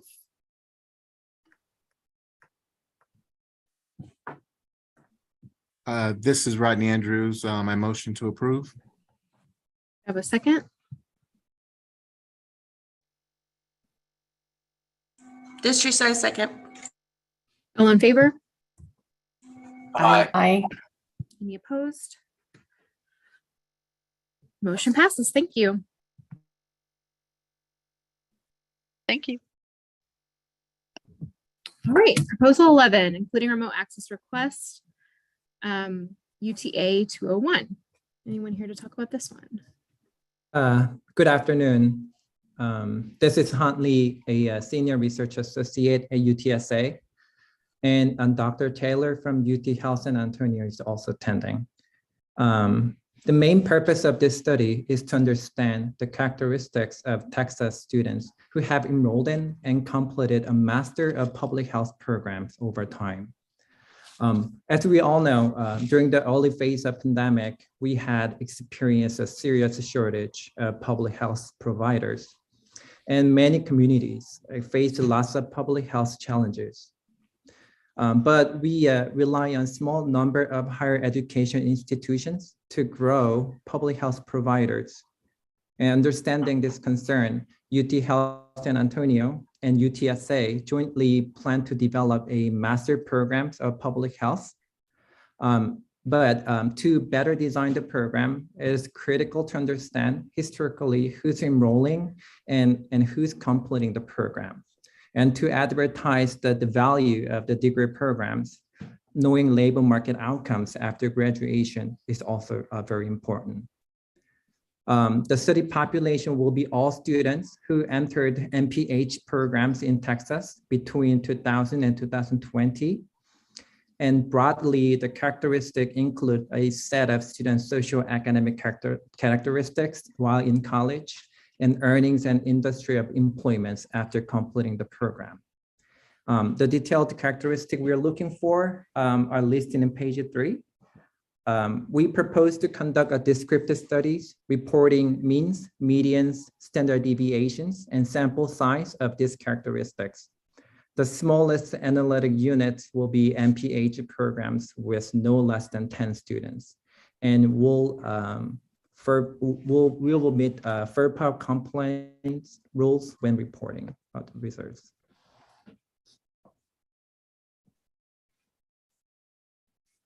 Great, thank you. Any questions or comments for the researchers?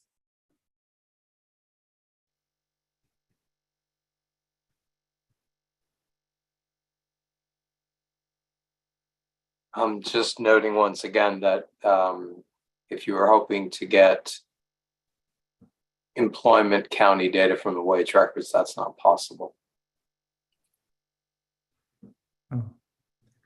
Could you say it again? Sorry, I missed you. Yeah, if you were hoping to use the wage records to identify where a person was working or to contextualize the level of earnings with, say, the median income in a given area or a given county, that's not going to be possible from the wage records. They do not include location data. Okay. So understood. Just, going into it, knowing that and not being disappointed later, I guess is the way to think about it.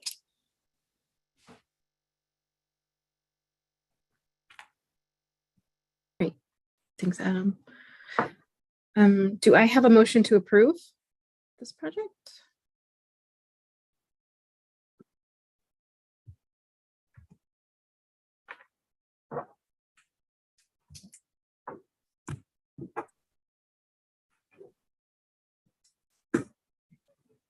Are there any other questions, comments?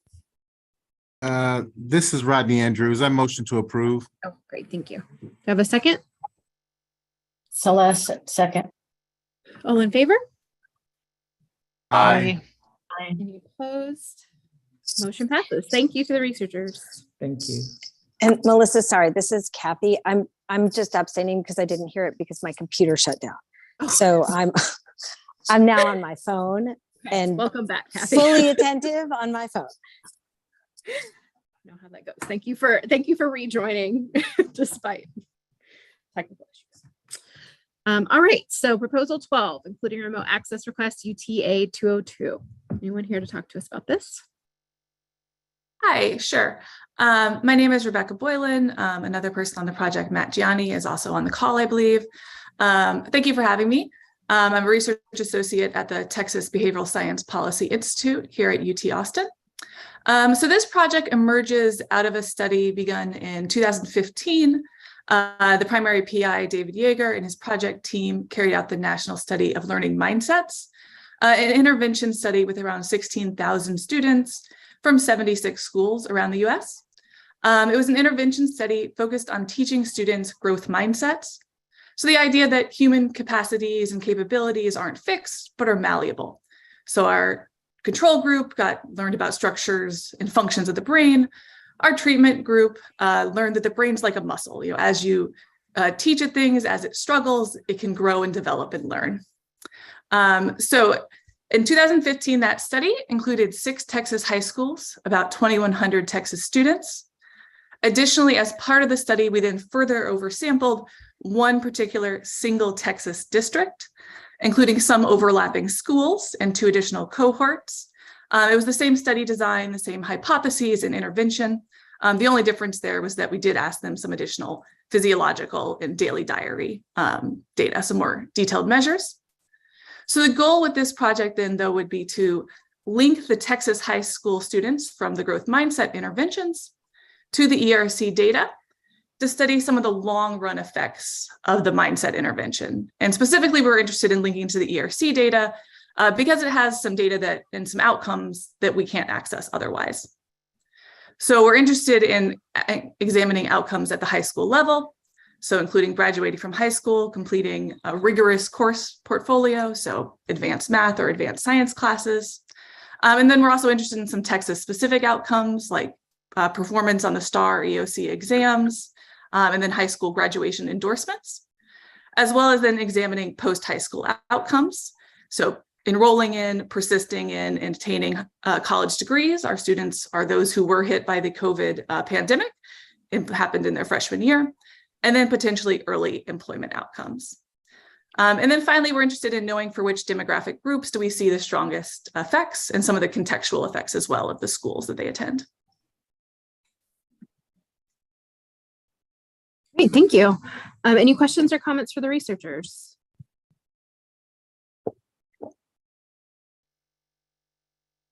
I just had one comment on the length of time. There was a statement, Rebecca, about having your supplemental data processed and having it returned in the spring. And my team asked me to say these words: we have limited resources and work on a first come, first served basis. So we can't guarantee we can meet requested timelines. So just so you're aware. That's totally Okay. fair. Good to know and fair to know. Thank you. Okay.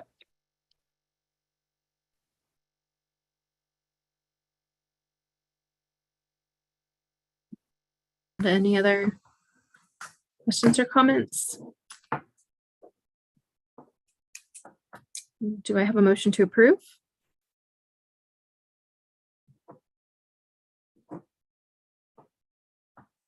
This is Rodney Andrews. I motion to approve. Do I have a second? Adam, second. All in favor? Aye. Aye. Aye. Any opposed? Motion passes. Thank you. Thank you. All right, moving on to proposal 13, including remote access requests, UTA 203. Do I have any researchers here? Yeah, good afternoon. Thanks for Hi. having me. My name is Sonia Powers. I'm the Director of Psychometrics at Admentum. I'm joined today by Amy Dre. She's the Director of Efficacy Research here. Our proposal is really to understand the relationship between our customers' usage of our ExactPath personalized learning platform and their outcomes on the STAR assessments and other outcomes that are important in Texas, for example, SAT and ACT performance. So while we have thousands and thousands of students who are using our product, we do not have STAR scores and we don't have student level demographic information. And even a lot of our students, we have information about their districts, but not necessarily their schools or classrooms. So to better understand how ExactPath is being used and what usage patterns are most effective for our customers, we're hoping to partner with the ERC to get these important outcome measures and student level variables.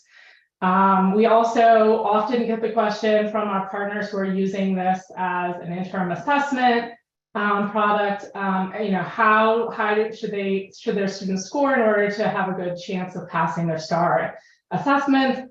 And we would like to be able to more precisely answer those questions leveraging empirical data. Yeah, I think that summarizes the essence of our request, and I'm happy to field questions. Thank you. Questions or comments from the board?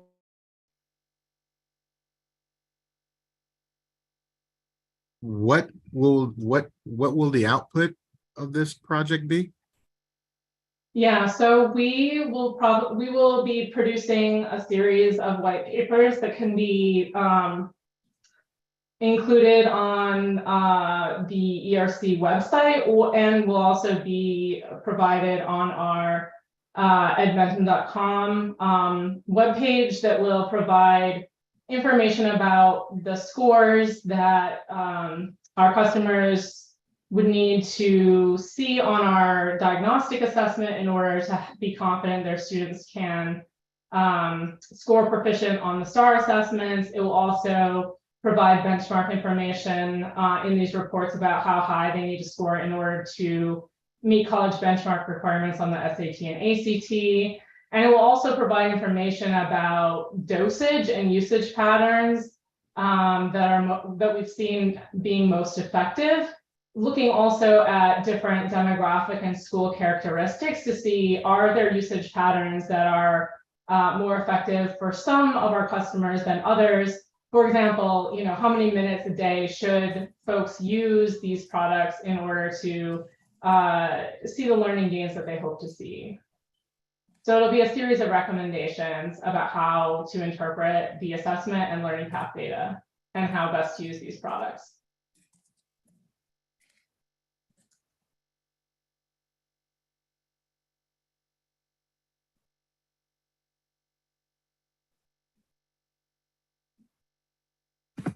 Any other questions? So Melissa, I have a clarifying question building on Rodney's without concern about the efficacy of the work. I just don't remember how or whether this connects in with conversations of a couple of years ago around use of ERC data in connected in different ways to profit-bearing contexts. And it's an open wondering. I really just don't remember. Yes, we do have drafted guidelines for reviewing projects for commercial purposes. But I also wanted to give the researcher a chance to talk about this because in the section about the benefit to Texas, it seems like it really is focused on the benefit being for your product to improve and if the state uses the product and it's better. Yeah, could you talk to us about that? Yeah, like I can feel this, Sonia, and feel free to chime in. My name's Amy. So Sonia and I we happen to work in the for-profit sector.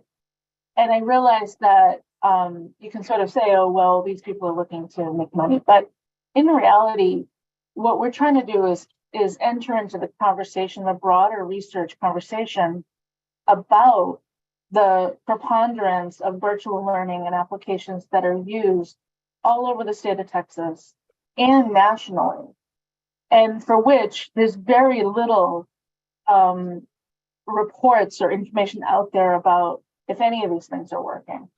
So what we're really hoping to do, Sonia and I intend to participate to AERA. We're going to participate in conferences in Texas.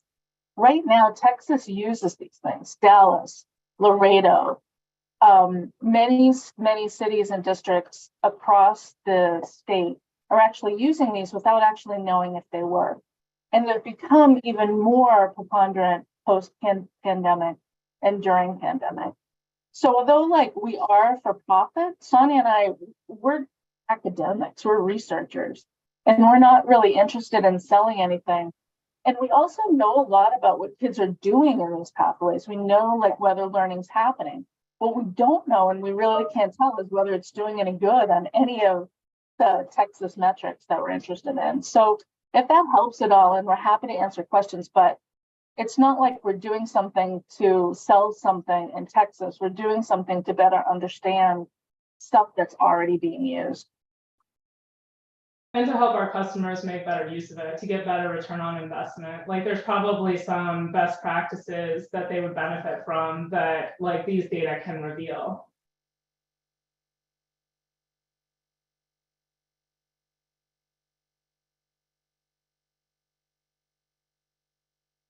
And so I guess,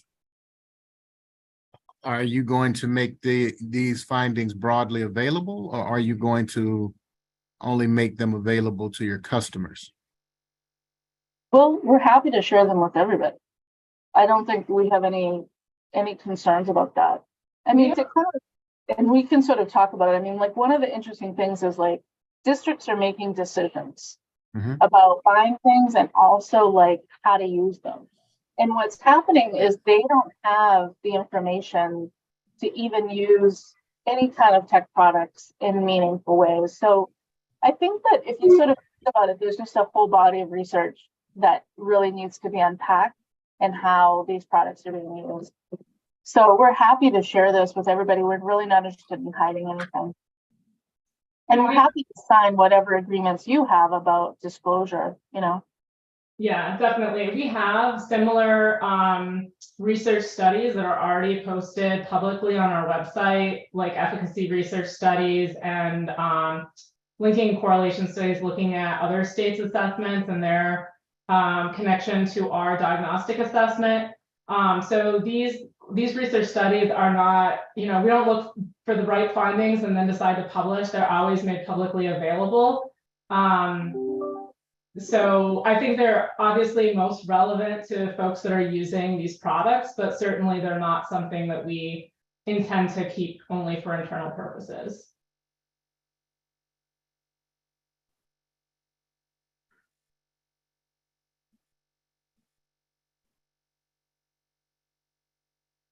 Or thoughts from the board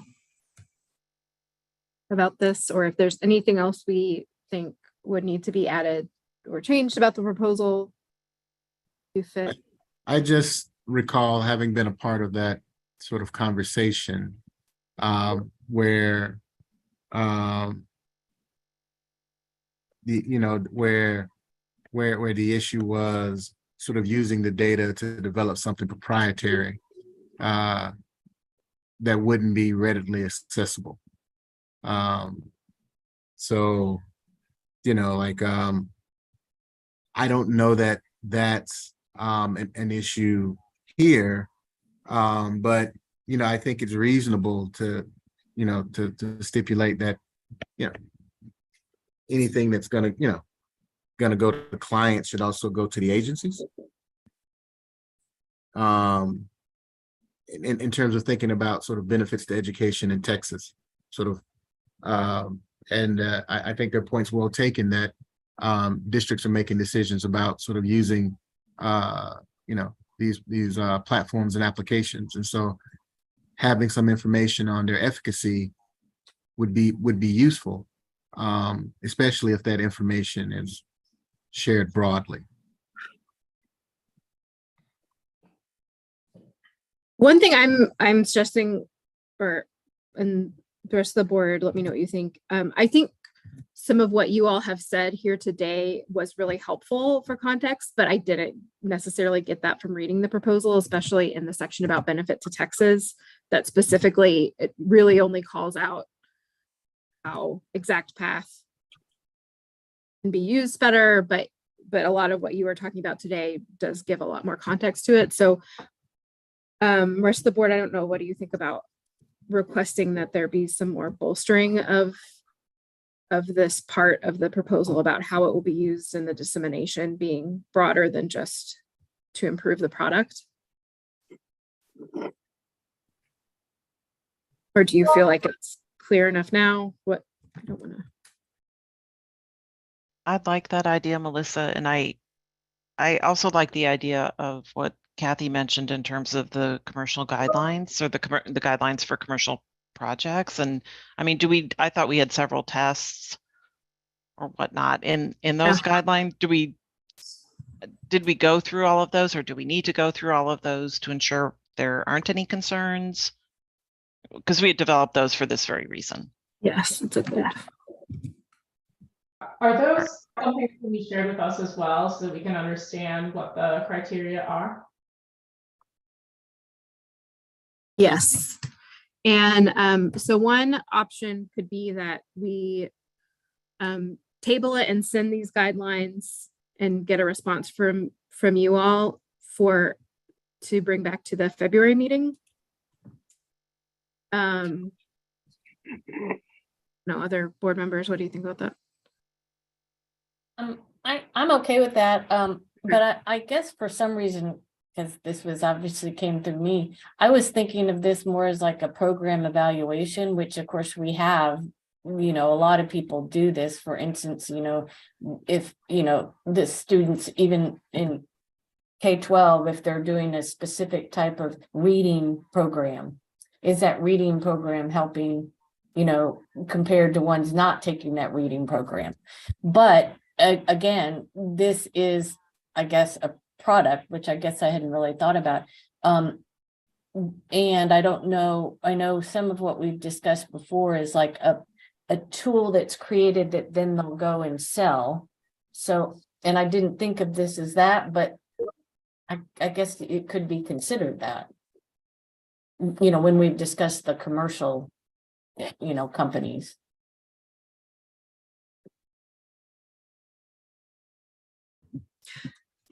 It is definitely a program evaluation in that, I mean, to be honest with you, the thing's already made. And I don't, you know, we're not going to be really informing the development of an app. I guess if anything would be informing things like as districts make decisions. And really it has to do with like the best learning path, because in personalized learning, kids use the diagnostic assessment to enter into a learning trajectory. One of the things that we don't know, sometimes it's grade level, sometimes it's above grade level. And there's different decisions that districts make that we don't control about entering at grade level, about using an assessment to help more accurately diagnose where students enter. So we have that information already. What we don't know is necessarily what happens when you compare and contrast these different learning levels of these different learning paths. So for us, like we have a lot of the beginning information and we don't have any of the ending. And so I think that, yeah, I mean, and I guess it's commercial, but it's already sort of in play. You know, it's not like a new app that we're developing. So if that helps. Yeah, I still think it might be helpful to consider this as a commercial product because it is a product, and I understand it's also an evaluation, but because we are having this special called board meeting in a shorter amount of time, I suggest we give the researchers a chance to respond to those. We can provide those guidelines and get a lot of the context that you've been telling us today. I think is very helpful.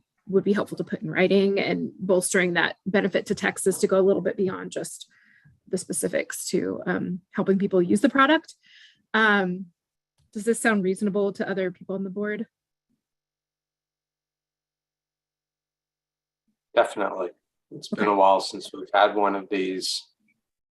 It just would be good for us to all kind of refresh ourselves with the standards that we originally agreed to and think about it within the context of this particular proposal. And the clarification would certainly be welcome as well. Great, then we will work with Celeste to make sure we can get that. And the next, the special called board meeting is February 1st. So it's not that far away. Yeah. Well, we really appreciate this feedback and look forward to getting those guidelines. Definitely. Thank you very much. Great. We appreciate you being willing to talk with us about this. And so I'm going to make a motion to table proposal, what is this, 13? Do I have a motion to table? This is Rodney. Kathy. I moved to table. Okay. This is Rodney. I second. Thank you. Motion, or all in favor? Sorry, I forget the order. Aye. Aye. Aye. Any opposed? Motion passes. So we will talk to you all soon. Thank you. Yeah, thank you to the board for working through this. It has been a while. All right, proposal 14, including remote access request UTA 204. Hi, I'm Michael Galperin. I'm a PhD student in economics at the University of Chicago. This research project would study how the returns to college attendance vary across different populations of students. The study would analyze whether the gains from attending college differ by student socioeconomic status or other characteristics such as gender and race. And another goal of the project is to analyze the causes for these differences, if they do exist, with an emphasis on pre-college school level characteristics, like the set of course offerings, school funding, and the presence of tracking in the school. The goal of the project ultimately is to understand what features of the pre-college environment contribute most to students' success in college. This is a difficult question to study empirically because students don't attend college, randomly. And to gain traction on the question, I plan to use variation between students and variation across students over time created by the Texas top 10% rule. Importantly, because the level and the distribution of achievement varies across different schools, but all of the schools, send students, but students qualify for the top 10% rule based on their class rank within a school. That means the absolute level of college readiness for students admitted through the program varies across schools as well.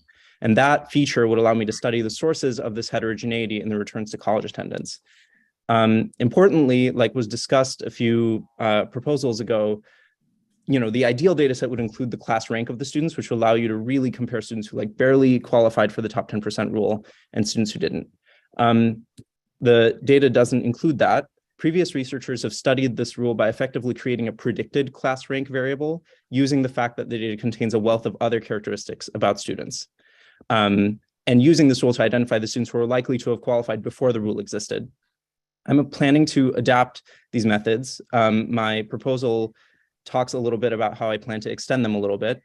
And then I plan to compare the treatment effects of qualifying for the top 10% rule across student groups with different levels of absolute pre-college achievement or differences in the pre-college school environment to try to isolate the features of students' high school or earlier education that improve success most in college. That's an overview of the project. I'm happy to answer any other questions the board might have. Thanks for considering my proposal. Great, thank you. Any questions or comments from the board?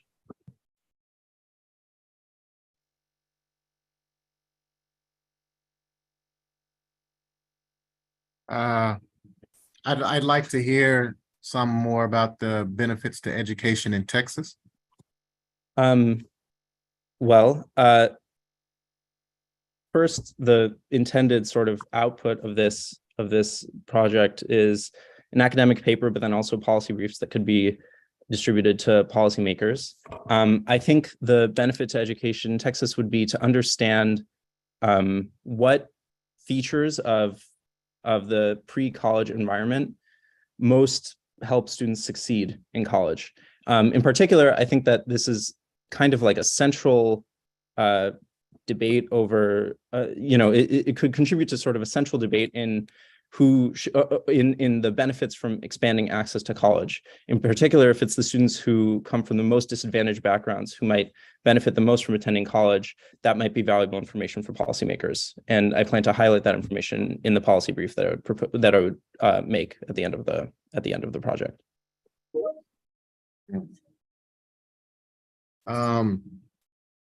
I guess my next question is, there appears to be with the top 10% rule sort of a focus on the rank aspects, but it really wasn't just about rank. It was really like an admissions algorithm, right? You let in the top decile, and that's since been modified, which of course you acknowledge in your proposal, but there's also the top 25%, which each college on an annual basis could decide whether or not that they could admit. And it also lists the number of characteristics, that could be considered as well. And there's been some modification given that, about the use of race in admissions in Texas that sort of varies across institutions. And so, given the importance of the question, does your methodology allow for you to sufficiently address that context? I think that so the methodology effectively would create an ordinal ranking of students within every school, but that ranking would be based on not exactly a prediction of class rank, but a prediction of how likely the student is to be admitted to specific colleges under the top 10% rule. So to the extent that different schools use different thresholds or different rules for allowing students admission, if that's included in the student by college level data for the specific program under which the student was admitted, I think that my methodology would allow me to predict whether, for every individual kind of rule that's used, whether the student is admitted. The probability that the student is admitted under that rule. And in fact, I talk about this a little bit in the proposal. For example, at UT Austin, the initial threshold was 10%. And then they changed it a little bit later to 8%. And then since then, the threshold has become more stringent. That feature could actually provide, I think, a useful check on my methodology, because you would be able to see, for example, a student who got into schools that aren't UT Austin based on the rule, but did not get into UT Austin. And that would allow me to, pin down the students that were above the above the top 10%, but not in the top 8% or something like that. And comparing that fact with the ranking that I create would allow me to sort of validate the quality of the methodology. Thank you.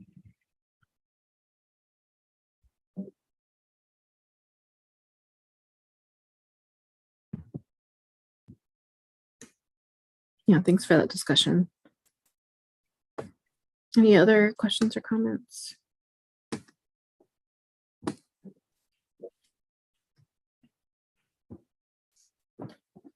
Do I have a motion to approve? This is Rodney Andrews. My motion to approve. Do I have a second? That on my vote, motion to approve, or second that motion to approve. Thank you. All in favor? Aye. Aye. Opposed? Motion passes. Thank you.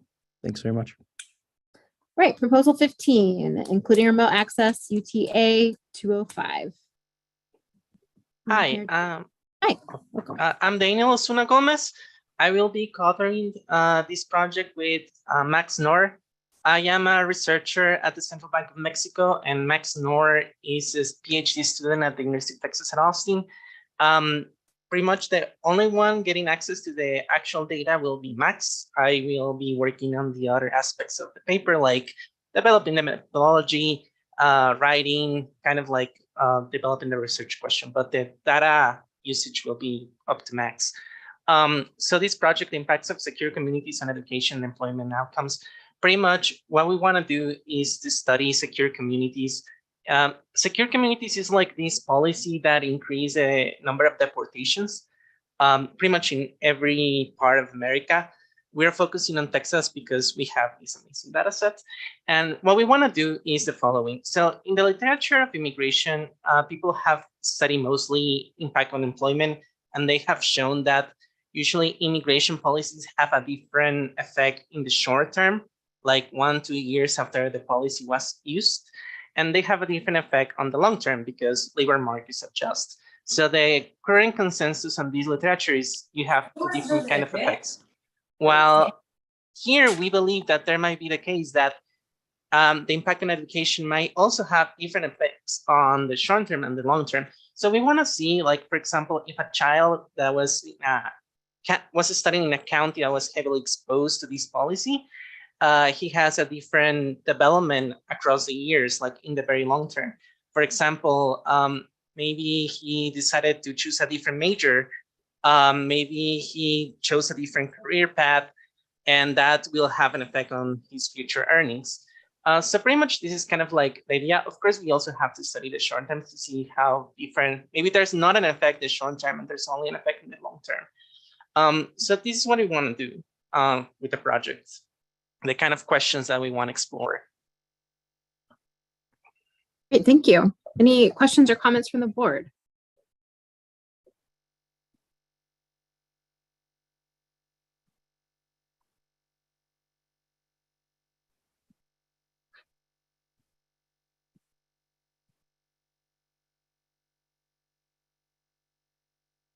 Okay, hearing none, do I have a motion to approve?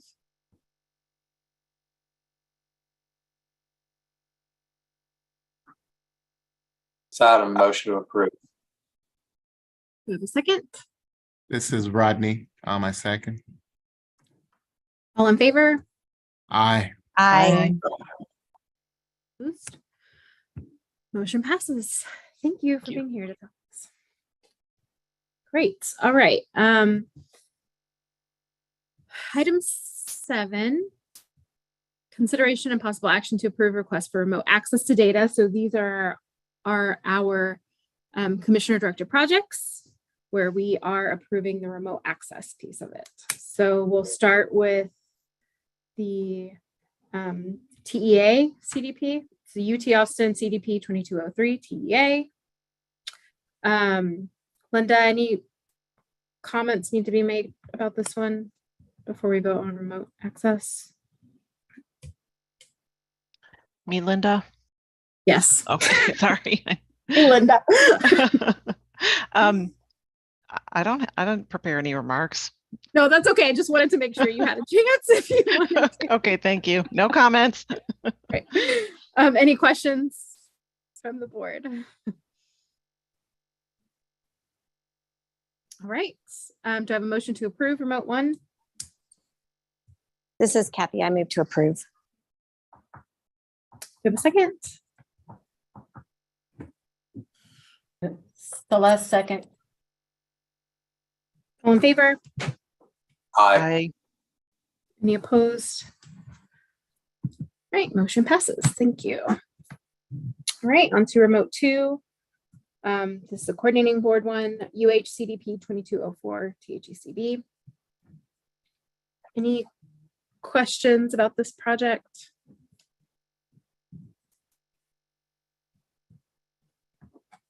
Do I have a motion to approve?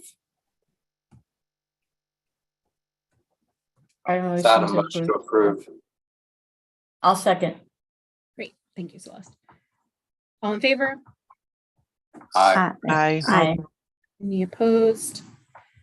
Motion passes. All right, moving to remote 3, UT Austin CDP 2205 THCB. And I do think Mike Villarreal is on if anyone has questions about this one. Thank you for being here, Mike. Happy to. All right, hearing none, do I have a motion to approve?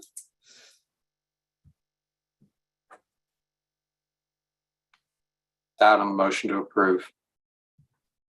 I second Celeste. Thank you. All in favor? Aye. Aye. Any opposed? Motion passes. Thank you. And on to remote 4, UT Austin CDP 2206 THCB. Mike is here to answer questions too for this one. All right. Do I have a motion to approve? This is Kathy. I move to approve. Do I have a second? I second Celeste. All in favor? Aye. Any opposed? Motion passes. Thank you. Thank you, everybody. Thanks, Mike. Item 8, this is removed actually from the agenda because we did not have any proposed additions, as you might have noticed because you didn't see any before. So no need to vote on that. Item 9, discussion of board operating procedures. I don't have anything. This is kind of one we have been leaving on to. I had a question. Yes. So when we first started the remote access, it was during the pandemic and it was a response to that. But, and so it made a lot of sense for us to be a little hesitant, to want to look at each request individually, to put strict guardrails around it. But I think we've been doing this long enough now that, generally speaking, this is kind of the accepted standard, probably for all of us. I mean, I see a lot of, people with virtual backgrounds and, fuzzy backgrounds that may or may not be personal spaces, right? We work from home. I work from home. So remote work is now a major part of, I think, a lot of people's lives. And what I'm wondering is, while I can understand that we need to continue to have a mechanism for tracking and perhaps even approving individuals who would have access at any given time and ensuring that we don't violate the rule of 5, I think it is, who have remote access at once, et cetera. I'm just wondering whether we really need to make that a separate voting item anymore in here, and rather, as long as they're, they fill it out as part of their proposal and as part of the rules, and the rules are, it's got to be in the United States, et cetera, that we just take it up as part of that and not actually go through the, the steps of voting separately. So anything to streamline without compromising the integrity of the processes or the security of the system.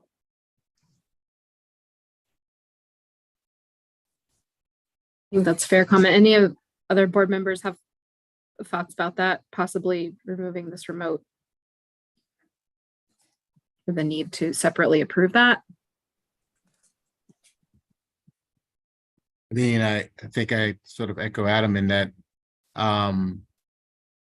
I think we can acknowledge the parts of remote access that pertain to security without voting on it as a separate item. Make it sort of a feature of a proposal that is available to researchers, provided that they